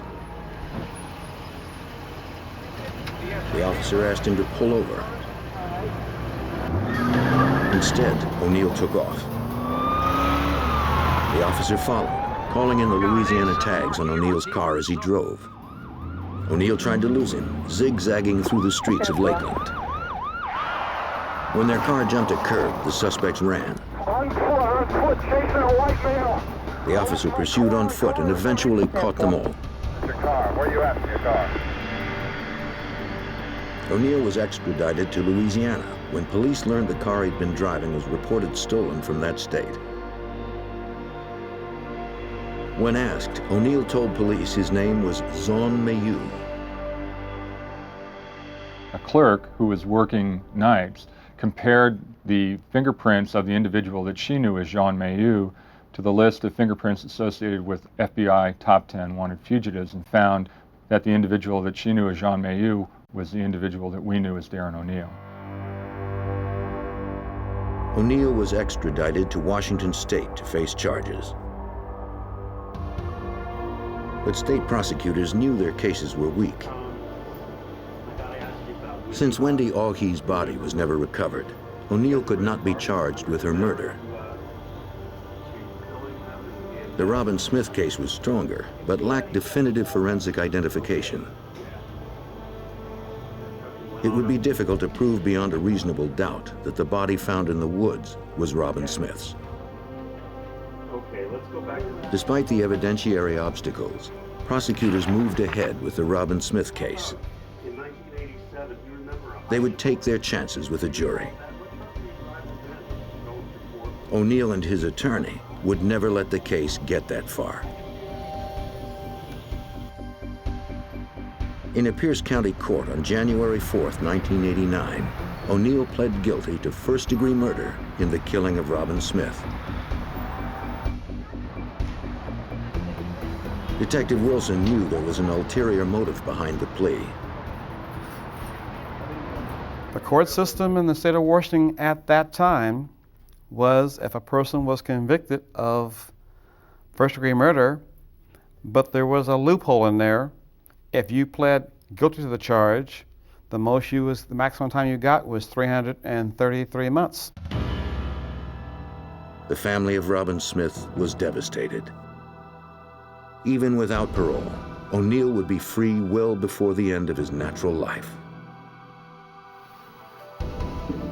The killers still face charges in Portland, Oregon for the kidnapping and rape of 14-year-old Heidi Lang.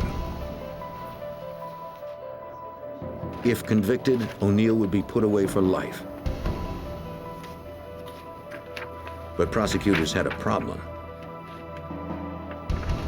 Deputy District Attorney Charles Sparks recalls that the rape kit Heidi had provided at the time of her assault would not be admissible for a comparison with O'Neill. There was a sexual assault kit that included vaginal swabs that were taken, and that had molded because of the way these things were stored back then, and it was not usable. And DNA evidence would have been very helpful, but we just didn't have it. On May 16, 1990, as O'Neill's trial began, prosecutors knew their only chance was to put Heidi on the witness stand to face her attacker. It would be traumatic for her, but it was their best hope for putting O'Neill behind bars for good. So it was very difficult for me to testify at the trial. It was even more difficult to look at him face to face. It was very frightening, very scary experience. First of all, at this point, I had promised this man that I wouldn't tell anybody what happened. And this is a man who had no qualms about going after anybody, even just a girl walking down the street in the middle of the night. I knew I had to put him away, or I was as good as dead. That's the way I view it. From here today, could you point to that man? Heidi pointed out the man who had kidnapped and raped her, sitting sullenly just a few yards in front of her. Her testimony was enough to convict O'Neill. The jury found him guilty on all 16 counts of kidnapping and rape. Under Oregon law, he was sentenced to 135 years in prison.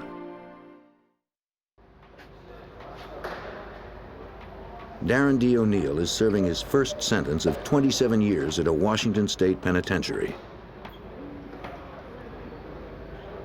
He will then be transferred to Oregon to spend the rest of his life behind bars. Once he was convicted, I was able to put a lot of this in the past. I was able to put it away. And that was most important to me. That's the most, I don't think I would have ever gotten over this if we hadn't put him away. For Agent Oros, though he has since left the FBI to serve as Deputy District Attorney in Sacramento, California, the case remains fresh in his mind. To this very day, I still have the wanted flyer for Darren O'Neill hanging in my office here at the District Attorney's office. He, even on the wall, is a constant reminder of the dangers that face each and every one of us as we go out on the street. I'm particularly aware of the fact that he represents a significant danger to the women in society. He's an individual that was a cold, calculated murder, and he reaffirms for me that I'm in a profession that matters, and that every day when I go into court, I'm there to make a difference. In the summer of 1988, a wealthy Jackson, Mississippi woman disappeared from her home in broad daylight. The only clue left behind was a mysterious ransom note. The FBI and local police struggled to find answers in its cryptic message so they could find the kidnapper and retrieve the victim before her time ran out.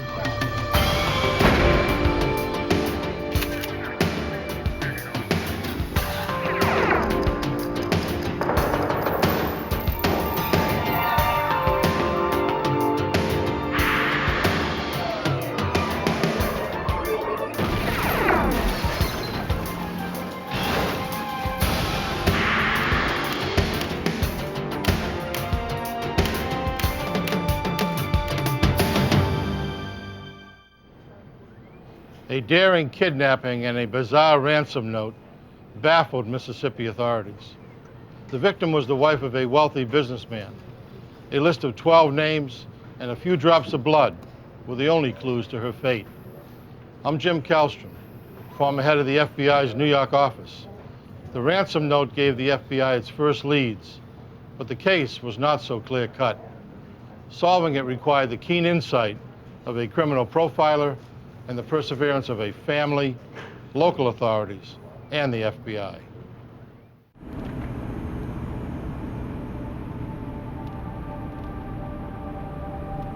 "6 a.m., July 26, 1988. The heat of a midsummer day would soon bear down on the southern city of Jackson, Mississippi. Like every weekday for the past 48 years, Annie Laurie Herron had coffee with her husband Robert before he left for work. As early investors in oil, the Herrons had become one of Mississippi's wealthiest couples, with a fortune estimated at more than $100 million. That day, Annie Laurie Herron would host her bridge club at home, the same house where she raised 2 children and lived with her husband since they were newlyweds. By 3:30, Mrs. Herron's bridge game was over and her friends had left. The housekeeper finished cleaning up after the card game and checked if Mrs. Herron needed anything else. The 73-year-old woman said everything was fine. Annie Herron planned to spend the rest of her afternoon reading until her husband returned.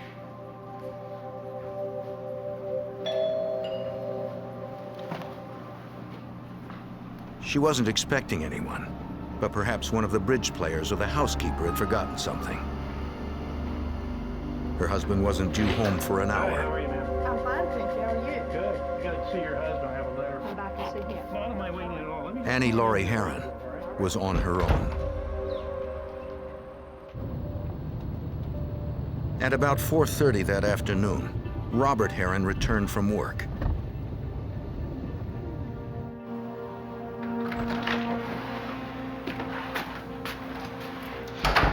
Annie, I'm home.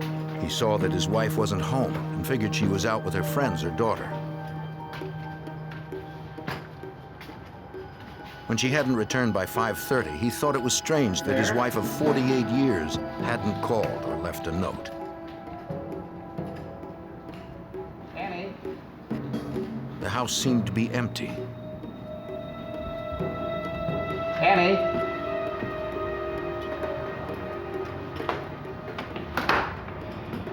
Robert grew concerned and began calling family and friends. Anywhere that I can tell? No one had seen Annie since the bridge game. Maybe we're going to have to do something else. Thank you. Robert's son-in-law, who lived nearby, said he would be right over.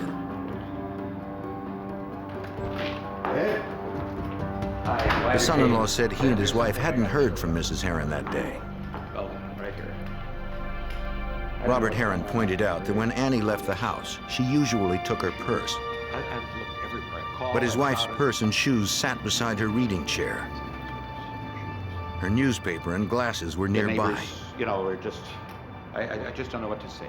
Robert Well, was she can worried go. since Mrs. Herron's medicine for a chronic intestinal disease was still in the bathroom.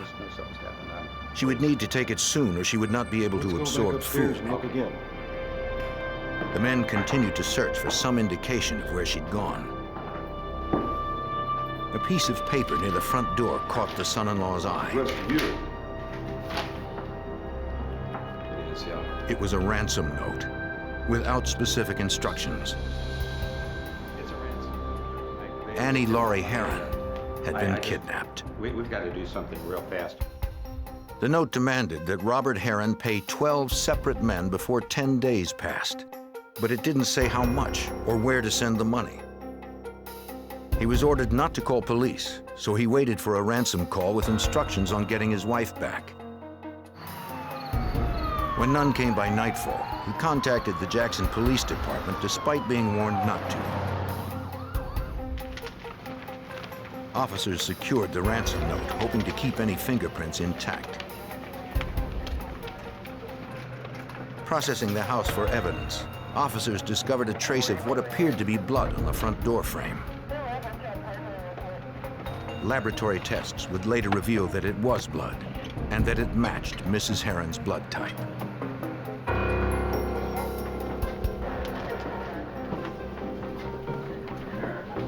A Jackson police detective interviewed Robert Heron. They wanted to know if he or his wife had ever been threatened. I'd like to ask you a few questions. He had no idea who would want to harm It them. was there for me to find.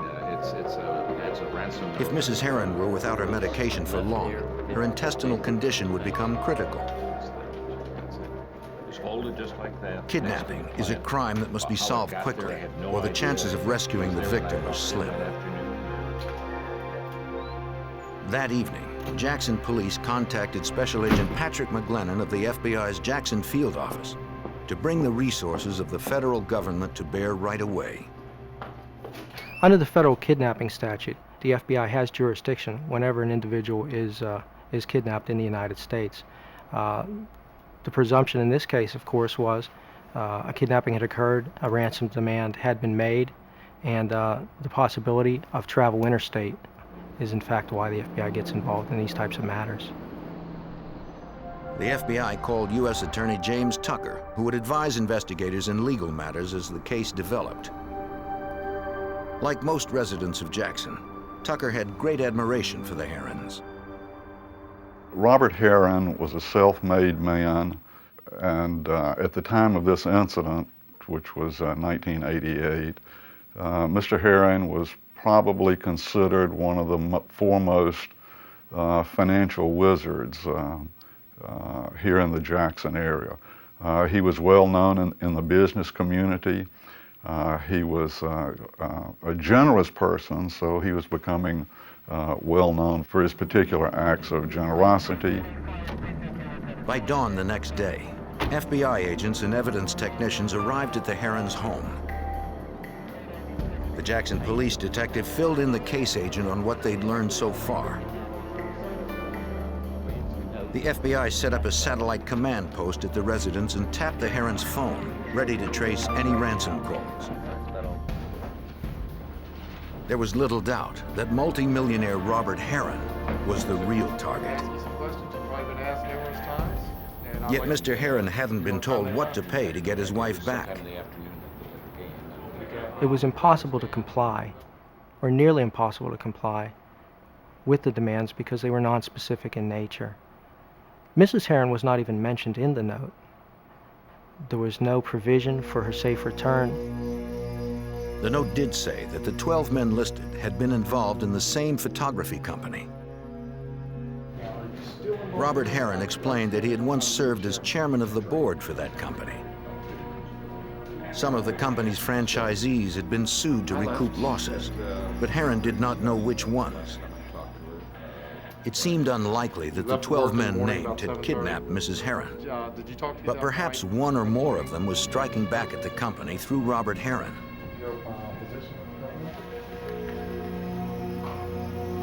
Technicians collected samples of all the writing pads and paper in the Herons' home. They would compare the paper to the ransom note to see if it had been written on the stock from the house.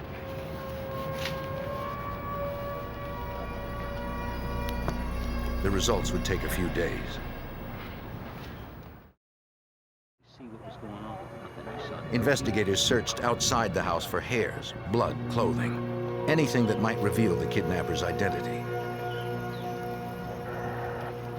They looked for cigarette butts or evidence of food or drink, signs that someone had been watching the house.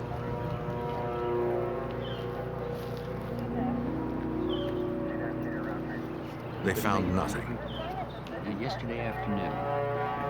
Neighbors and domestic workers reported seeing nothing strange at the house the previous afternoon, and no one had seen Mrs. Heron leave. Quiet neighborhood, we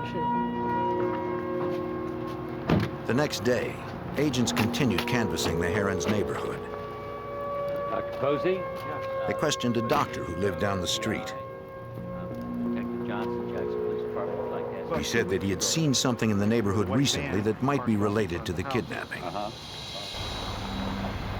2 weeks earlier, the doctor was going to run errands when he drove past a white van parked near his house. From that position, anyone in the van would have a clear view of the Heron house. Around here? Yeah, about 50 At first, the doctor thought nothing of it. But when he'd returned home hours later, the van was still there. Thinking the driver needed help, the doctor offered his assistance. Can I help you with anything? Wondering if you need some help. The driver responded by asking if there was a law against parking in the neighborhood. It was an odd response, enough to make the doctor remember the incident. Thank you, sir. If you think of anything else... He said the van drove away minutes later. Thank you, Dr. Posey. Agents continued to canvass the Herons neighborhood and found another neighbor who had seen a white van on the street 3 months earlier. The other neighbor had seen a van similar to that described by the first individual, sitting almost directly in front of the Heron residence in the very earliest days of April of 1988. She was suspicious enough of the van to get the license plate number. If investigators could find that van, they might also find Mrs. Heron. But a computer check revealed that the license plate had been stolen from a car at the New Orleans airport. It was another dead end. After 36 hours of investigation and no ransom calls, agents hoped lab results on the note would provide a fresh lead to Mrs. Heron or her abductor. FBI examiners first determined that the note had been typed on paper foreign to the Herons' home. They also compared the typeface to known samples from every typewriter made in this century. The laboratory division was able to determine that the demand letter was in fact typed by a Royal typewriter manufactured between 1912 and 1927. There was nothing else contained on the demand letter which would give analysts any type of ability to tell us the manufacturer of the paper or whether there were any indented writing or other evidence on the letter. A latent fingerprint examination revealed nothing, and a spot on the note believed to be a bloodstain was too small to analyze. Although no evidence on the note helped agents, they hoped its message would. The note demanded that Robert Heron pay 12 men who were involved with a photography company. Perhaps the kidnapper was among them.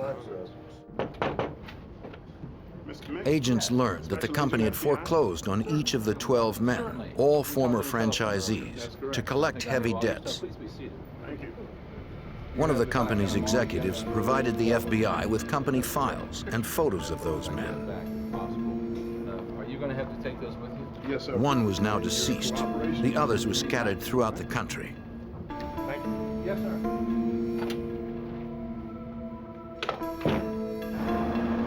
At the FBI's Jackson field office, agents split up the 11 names and began to review the files and photographs. They sent leads to FBI offices in the towns and cities where the men currently lived, requesting additional information. Agents found that many had financial troubles. They tried to ascertain if those men had traveled near the Heron neighborhood when the white van was spotted there, and again recently when the kidnapping occurred. FBI agents across the country began covert surveillance on the former franchisees. They hoped one of the men would lead them to the ailing 73-year-old woman. But as the kidnapping investigation stretched into its third day, only 7 days remained on the ransom note deadline, and agents still lacked instructions on how to recover Annie Laurie Heron alive. Hi, how are you, ma'am? 3 days had passed since Annie Laurie Heron, an elderly grandmother, had been abducted from her Jackson, Mississippi home in broad daylight. The FBI continued surveillance on 11 men named in the ransom note found inside the Herons' home. Agents couldn't confront the men.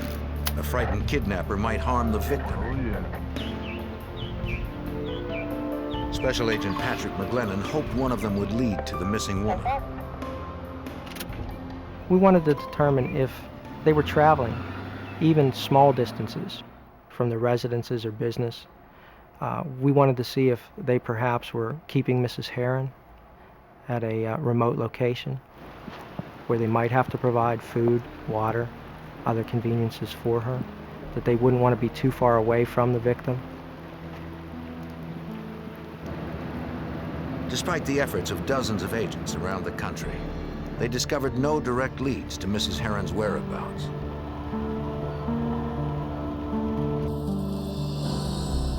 But they still resisted contacting the 11 men directly so as not to reveal the investigation. The FBI considered the possibility that the kidnapper might be someone other than the men listed on the note. Agents contacted the Behavioral Science Unit of the FBI Academy in Quantico, Virginia for assistance. Profilers in the unit are agents trained to determine characteristics of criminals from the details of a case. One profiler reviewed the evidence, particularly the ransom note, looking for indications of the kidnapper's psychological makeup. The profiler called in his findings to the Jackson FBI agents working the Heron kidnapping. You mind if I put you on speaker so we can all listen at one time? Yeah. All right, go ahead. In the conference call, the profiler confirmed that the kidnapper was likely one of the 11 suspects currently under surveillance. Which nobody else would ever use. So. And since all those men had at least some college education, he believed one of them had intentionally misspelled words and used an old typewriter to throw off investigators. He has a fixation. The profiler said the abduction was an act of revenge against Robert Heron by a paranoid individual who was willing to kill. The Behavioral Science Unit believed that a sole perpetrator was responsible for this crime, that it would be a white male of approximate middle age, and that the individual would probably be working alone, although if they were working in concert with someone else, that person would provide a very subordinate role. That's bad. The profiler also concluded that by this time, there was only a 50% chance that Annie Heron was still alive. One further detail caught the profiler's eye, a phrase that did not seem to match the rest of the note and might point to the profession of the kidnapper. The note said, "Pay them whatever damages are owed to them. If any is dead, pay their children." Damages is a legal term. It was telling in that one of the individuals on that demand note was an attorney. Special Agent Tom Montgomery of the FBI's Jacksonville, Florida office was called in to investigate the attorney listed on the note, a man named N. Alfred Wynn. After we received the name of N. Alfred Wynn, we did the public record background checks. We also contacted the St. Petersburg Police Department, the Pinellas County Sheriff's Office, found that he had no criminal record, did our own computer checks also. We determined that he was a St. Petersburg attorney and that he lived above his office. Yeah. What's this all about? Well, I'm investigating a crime. An agent went to interview Wynn at his office residence. So, Mr. Wynn, you were camping at the girl. Alfred Wynn said he had nothing to do with the kidnapping and explained where he was on July 26th, the day Mrs. Heron went missing. He had been at a bar with a prostitute. He said that on that evening he had called his paralegal back at the office. Thanks. He asked the employee to meet him at the bar to lend him $100 so he could go home with the prostitute. Big time. How about you? The paralegal promised to be right over.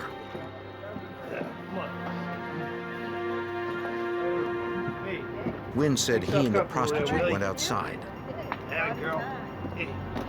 He stalled for time as he waited for his paralegal to show up with the money. The two were in Wynn's car when his assistant arrived.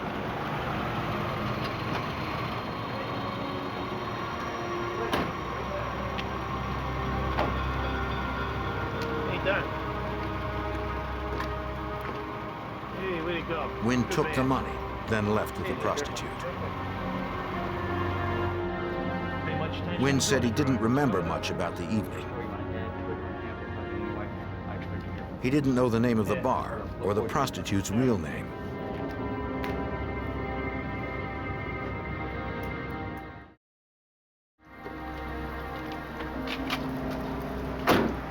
The next day, agents checked the alibi with Wynn's paralegal when the attorney was out of the office.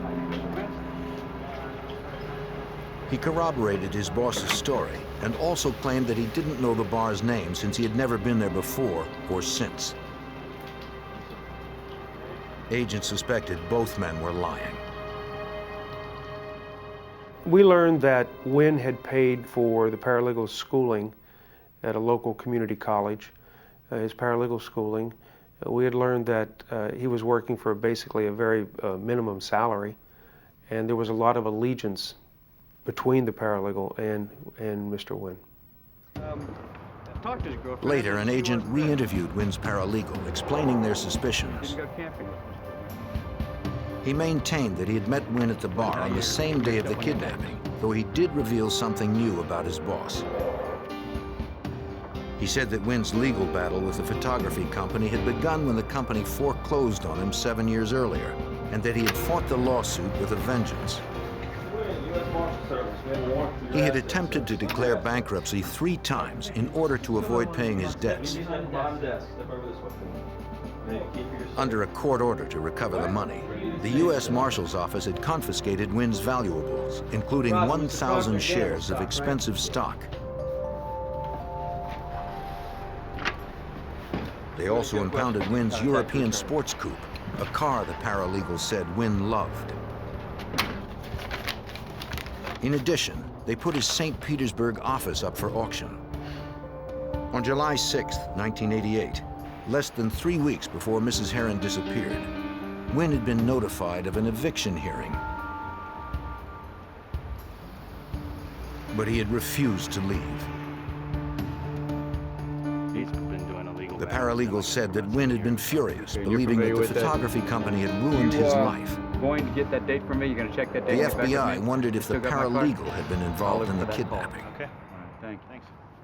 We pulled all vehicles registered to the paralegal, friends and associates of Mr. Wynn, to include Mr. Wynn, and learned that the paralegal had a white van registered to him, and through an interview of the paralegal learned that the vehicle was utilized by Wynn on several occasions. It seemed to be a major breakthrough in the case. The vehicle identification number revealed the name of the previous owner. An agent went to interview her. You're right, it's just like you said. He didn't return until... She said Alfred Wynn, not his paralegal, had been the actual buyer.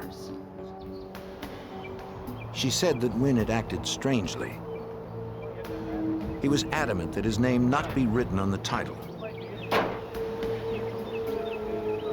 So the woman left the line for the buyer's name blank.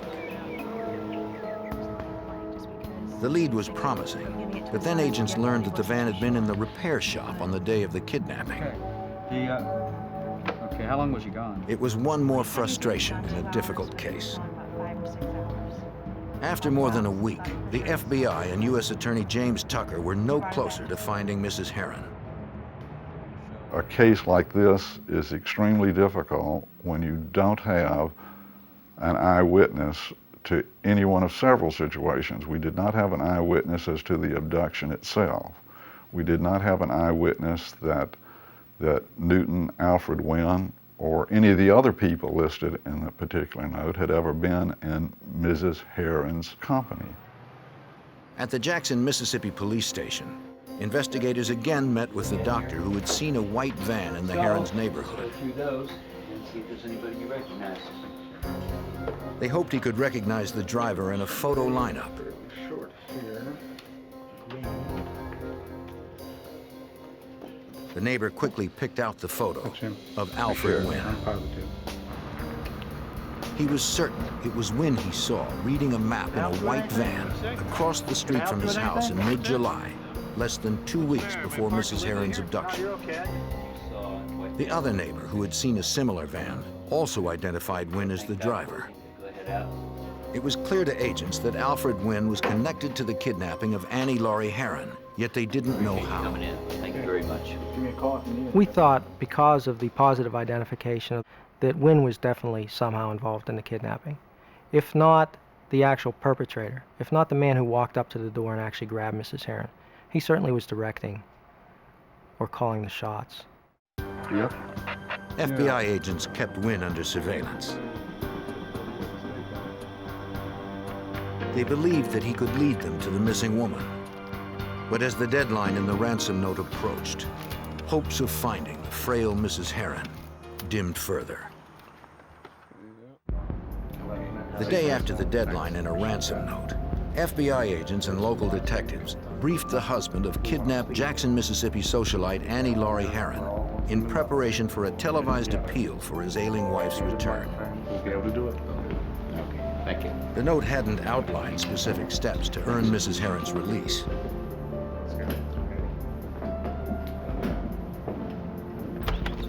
FBI behavioral profilers hoped the press conference would prompt the kidnapper to contact Mr. Heron with instructions to get his wife back unharmed.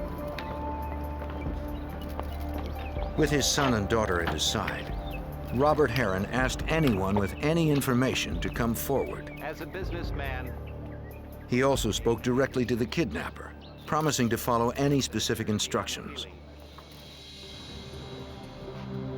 A week later, the plan seemed to have worked. On August 15th, 1988, Robert Heron spotted the familiar handwriting of his wife among his mail.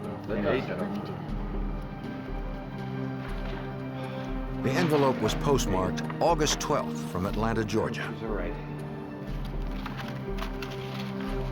Investigators were careful not to destroy any evidence that might have been left on it. Mr. Heron believed the letter was in his wife's handwriting, too.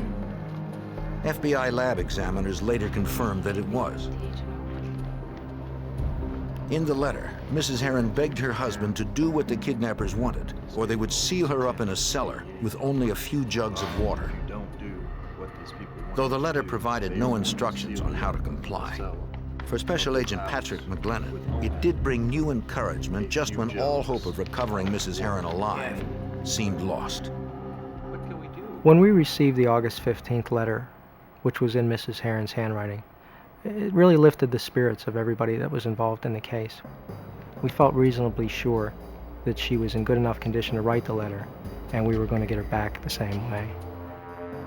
The letter itself had been dated August 10th, 15 days after the abduction. Yet no one could be sure Mrs. Heron was alive on that date. It was unclear if she had written the letter on her own, or if the message was coerced, according to FBI Special Agent Tom Montgomery. Certain words utilized on the letter: seal me up in the cellar with jugs of water. In talking to family members, we found out that those are not words that she would normally utilize. She would have used the word basement or bottles of water. So it is our belief that the letter was dictated to her. If the letter had been dictated, both the message and the date could be false. Having to guess at what exactly he should do, Mr. Heron wrote checks to all the men listed in the original ransom note, according to U.S. Attorney James Tucker. He had already instructed his people to make efforts to determine what financial situations he had had with each of the people that were listed in the original note. So he had some idea at that particular point about how much money had been involved with each of those people. Mr. Heron settled on restitution, roughly equivalent to the amount the men had been ordered to pay in their franchise lawsuits. The total came to almost $1 million. Heron sent $145,000 to the prime suspect, Alfred Wynn. Enclosed with each check was a note requesting the safe return of his wife. The FBI instructed the Postal Service to deliver the envelopes the next day.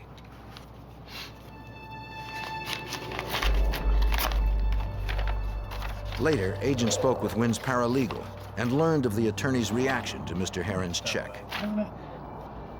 When Mr. Wynn received his check in Tampa, Florida, he opened it, read the contents of the letter from Mr. Heron, turned to his paralegal and stated, "This is not what I wanted."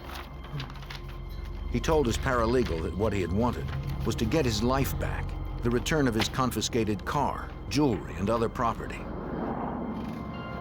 Wynn sent back the check with a note enclosed, saying he hoped Mrs. Heron would be returned safely. Agents now believed that Alfred Wynn had kidnapped Mrs. Heron for revenge against the photography company Heron once chaired, not for monetary gain. That meant it was less likely Mrs. Heron would ever be returned alive. Although some of the people receiving checks kept the money, most returned similar responses. Some of the people that Mr. Heron sent these checks to sent the checks immediately back to him, sent letters or called on the telephone, expressing their regret to Mr. Heron that something like this could happen to his wife. They wanted nothing to do with the money, and they weren't going to benefit through his grief. 2.5 months passed without further word from Annie Heron's kidnapper. Considering her fragile health, chances were slim she would survive this long. In early November 1988, the case was featured on a national crime-solving television series. Agents around the country chased each of hundreds of leads called in. One call from a woman in Florida seemed especially promising. Although none of the names on the ransom note had been broadcast, she said that if Alfred Wynn were on the list, she had important information. The FBI learned that the Florida woman was a spiritual advisor, which did not initially bolster confidence among agents. Special Agent Montgomery from the FBI. Have we spoke on the phone? But after a brief interview, they realized she had a strong reputation in the law enforcement field, having often assisted police in the past. I recognized some of the information that he... The advisor told an agent she had first met N. Alfred Wynn 4 years earlier. In 1984, he had his first consultation, asking her advice about problems he had with the head of a photography company, the same company mentioned in the Heron ransom note. She instructed him to pursue his problems through the court system and take legal means, and he told her that he had already done that, it just didn't work. That's the big problem.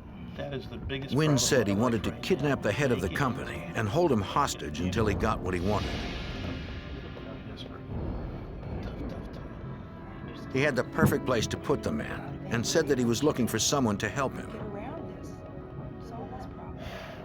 He called her a month and a half later to ask if she would help. Besides, I can go without risking losing these clients. Trying to get new clients. She declined. It's tough too, but Yes. The advisor provided the FBI with records of her work with Wynn.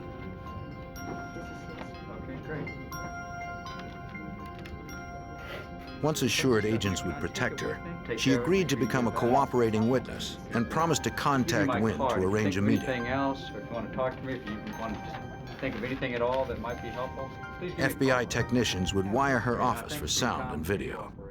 Thank you for coming. Okay, my pleasure. Bye-bye. Our plan was to draw Mr. Wynn into a face-to-face meeting with her and to have them discuss their prior discussions of this kidnapping of Mr. Heron, as well as any of the other things that would verify exactly what he had said to her during their prior meetings. Alfred Wynn took the bait. The monitored meeting took place in early December 1988.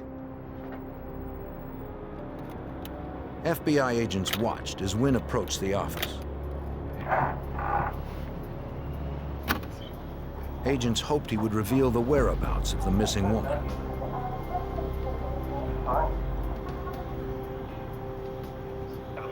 The advisor told Wynn she had seen the crime show on television and asked if he had kidnapped Annie Heron.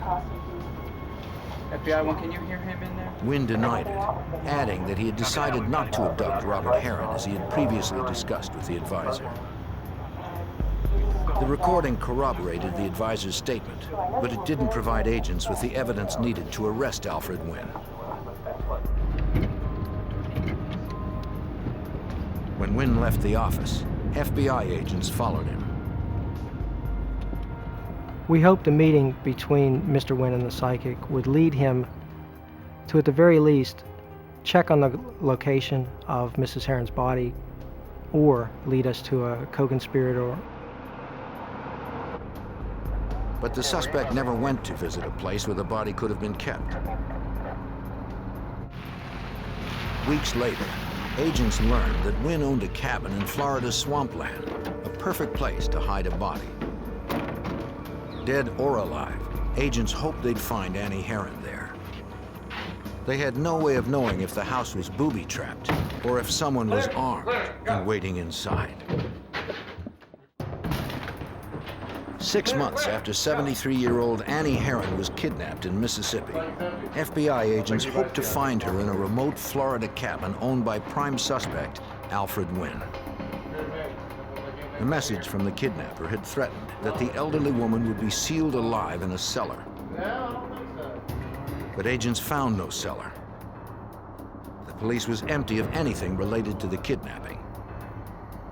FBI Special Agent Patrick McGlennon and other investigators continued searching for the kidnapped woman nearby.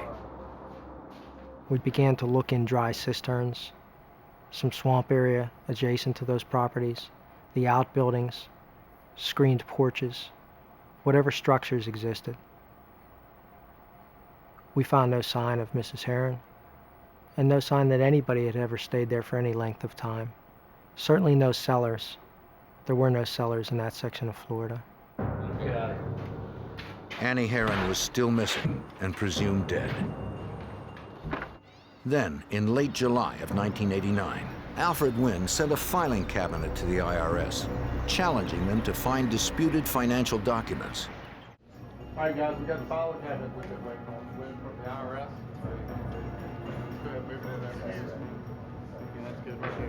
But he failed to check the cabinet thoroughly, and his arrogance would bring him down.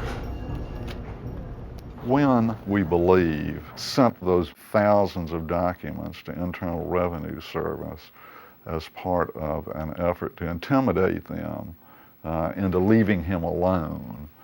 That was a pattern that the agents discovered in regard to Wynn conduct in a number of situations. His arrogance was demonstrated in his efforts to overpower whoever he was involved with at any particular point. When they found letters regarding a kidnapping and murder plot, IRS agents called the FBI. The documents outlined how Wynn and a former girlfriend had been planning to kidnap and kill the woman's husband. According to FBI Special Agent Tom Montgomery, the similarities to Annie Herron's abduction were obvious. They mentioned utilizing an old typewriter to type a communication, and the first ransom note for Annie Laurie Herron was typed on an old 1920s vintage typewriter. They also mentioned detailed maps, surveillance of the area. They also mentioned that it was actually Wynn that was going to do the crime, and the female was just going to help him and obtain what he needed. FBI agents tracked down Wynn's ex-girlfriend at the community college where she worked.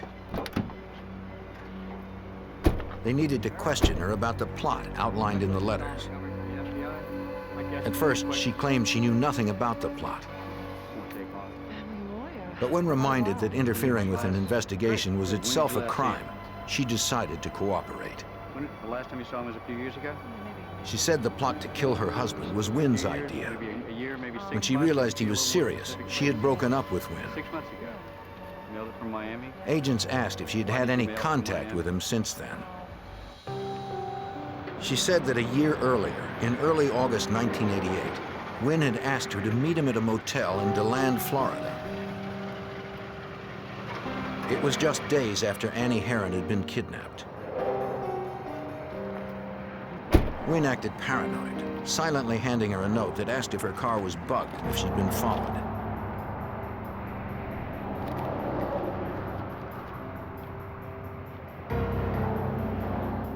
When he was convinced it was safe, he began talking. What's this all about? Wynn asked her to mail a letter for him, offering her $500 plus travel expenses. First of all, did I touch it?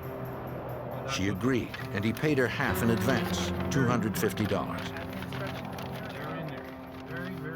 Wynn handed her an envelope wrapped in a gray linen napkin.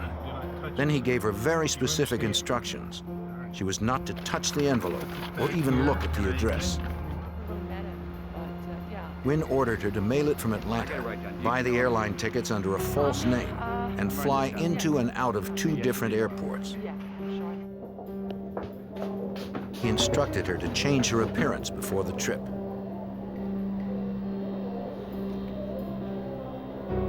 She complied, changing her clothes, jewelry, and hair in the women's restroom at the airport.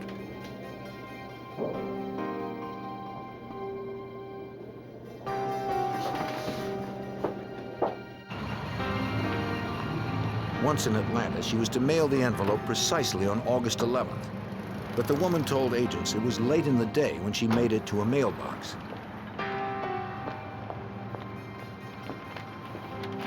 At the last moment, she said she couldn't resist a glance at the address. The letter, allegedly sent by Annie Laurie Herron, was postmarked on August 12th from Atlanta. Have you seen this Agents photograph showed the before? woman a photo of the envelope Robert Herron had received. She immediately recognized the distinctive handwriting. It was the envelope she had mailed. Do you have on this? If I could clarify. She said that she had thrown away the napkin used to carry the envelope on a rural road. Thank you. She offered to take them there once she finished work. That evening, she brought the agents to the area. Investigators knew there was little chance they would find the napkin on the roadside after more than a year, but they looked anyway. They needed it to corroborate her story. Against all odds, they found it. But they wanted an admission in Alfred Wynn's own words.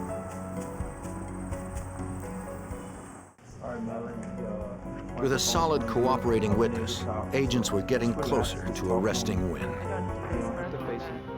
At the FBI's request, Wynn's ex-girlfriend agreed to be wired for an audio tape meeting between herself and Wynn. We had hoped that Mr. Wynn would discuss facets of the crime, that he would tell her what she had accomplished by sending the letter to the Herron residence, that he would thank her for her help, that he would pay her. The woman called Wynn and set up a meeting. Agents had instructed her to try to draw Wynn out about the trip to Atlanta.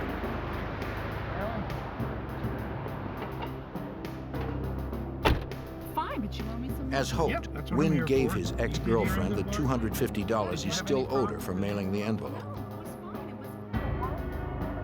Wynn refused to talk in detail about his plan, and he never mentioned Annie Laurie Herron. He seemed to have stonewalled investigators again. Convinced he was involved and desperate to find Mrs. Herron, the FBI knew they had to arrest Wynn soon. On March 11th, 1989, the FBI was ready to arrest suspected kidnapper Alfred Wynn. They set up a second meeting with Wynn's former girlfriend who had begun cooperating with authorities.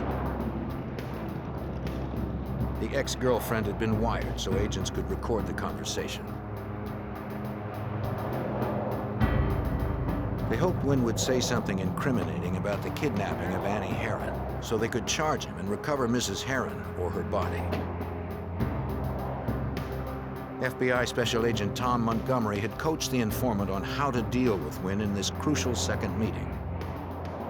We had instructed her to become more aggressive in this meeting and to basically indicate to him that she was aware that she was involved in a criminal act, that she'd been watching television, and that she now realized that the letter that she mailed may in fact be involved in the kidnapping, may have been a second ransom note, hoping to elicit from him something to incriminate him further. Agents watched and listened as the woman pushed Wynn about the Herron kidnapping.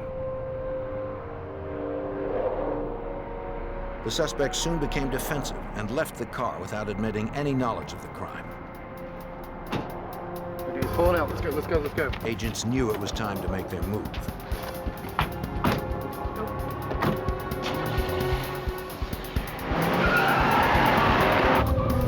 The element of surprise is critical to a safe arrest.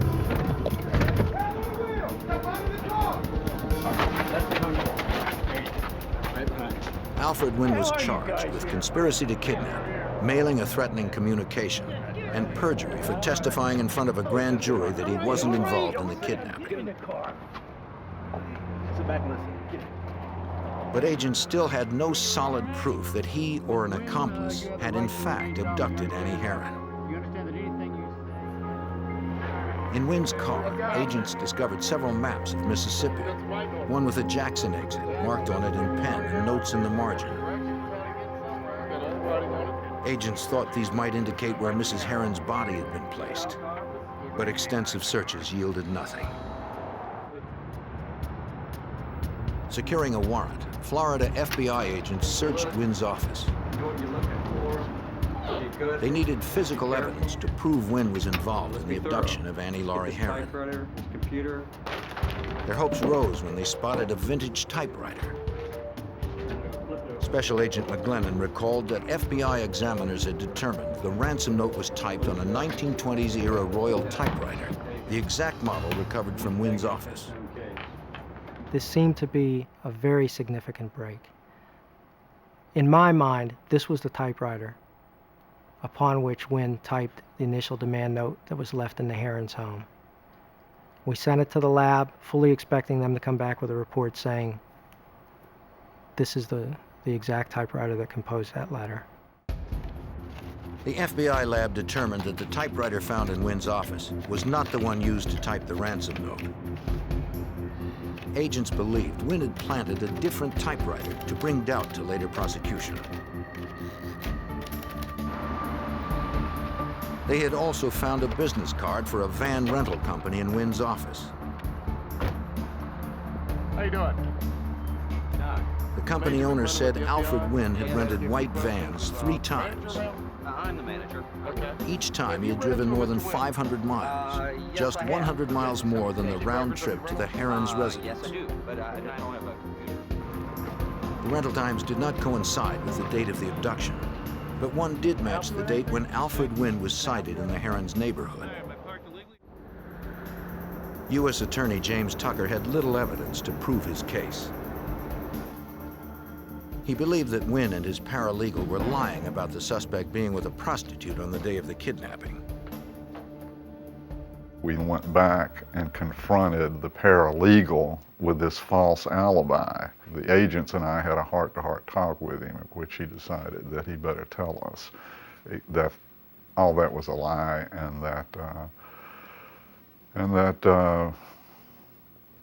Mr. Wynn had in fact been out of his law offices and out of pocket during the entire time that the abduction occurred, which would have been the crucial dates, the 24th through about the 28th. This would help prove perjury, but it wasn't enough to charge Wynn with the crime they were certain he had committed, the kidnapping and murder of Annie Laurie Herron. The federal trial for conspiracy to kidnap began in Mississippi on January 29, 1990. Throughout the investigation and the 2-week trial, which occurred in Hattiesburg, Mississippi, Wynn professed his innocence. But at the conclusion, a jury of his peers found him guilty for the crimes for which he was charged. N. Alfred Wynn received the maximum sentence allowed: 19 years and 7 months for conspiracy to commit kidnapping. He has no chance of parole from the federal prison in Coleman, Florida. We have never to this day resolved where Mrs. Herron is now, and the family deserves to know that. In fact, as far as this office is concerned, we still carry this as an open matter, and will continue to do so until such time as somebody steps forward and helps us out with locating where Mrs. Herron is. Family deserves it. Mr. Robert Herron died of a heart attack on November 28, 1990. In May of 1991, Mrs. Annie Laurie Herron was declared dead to allow the settlement of the couple's estate. The Herron family still hopes to someday learn what happened to their mother, to begin to heal their pain, and to finally lay her to rest.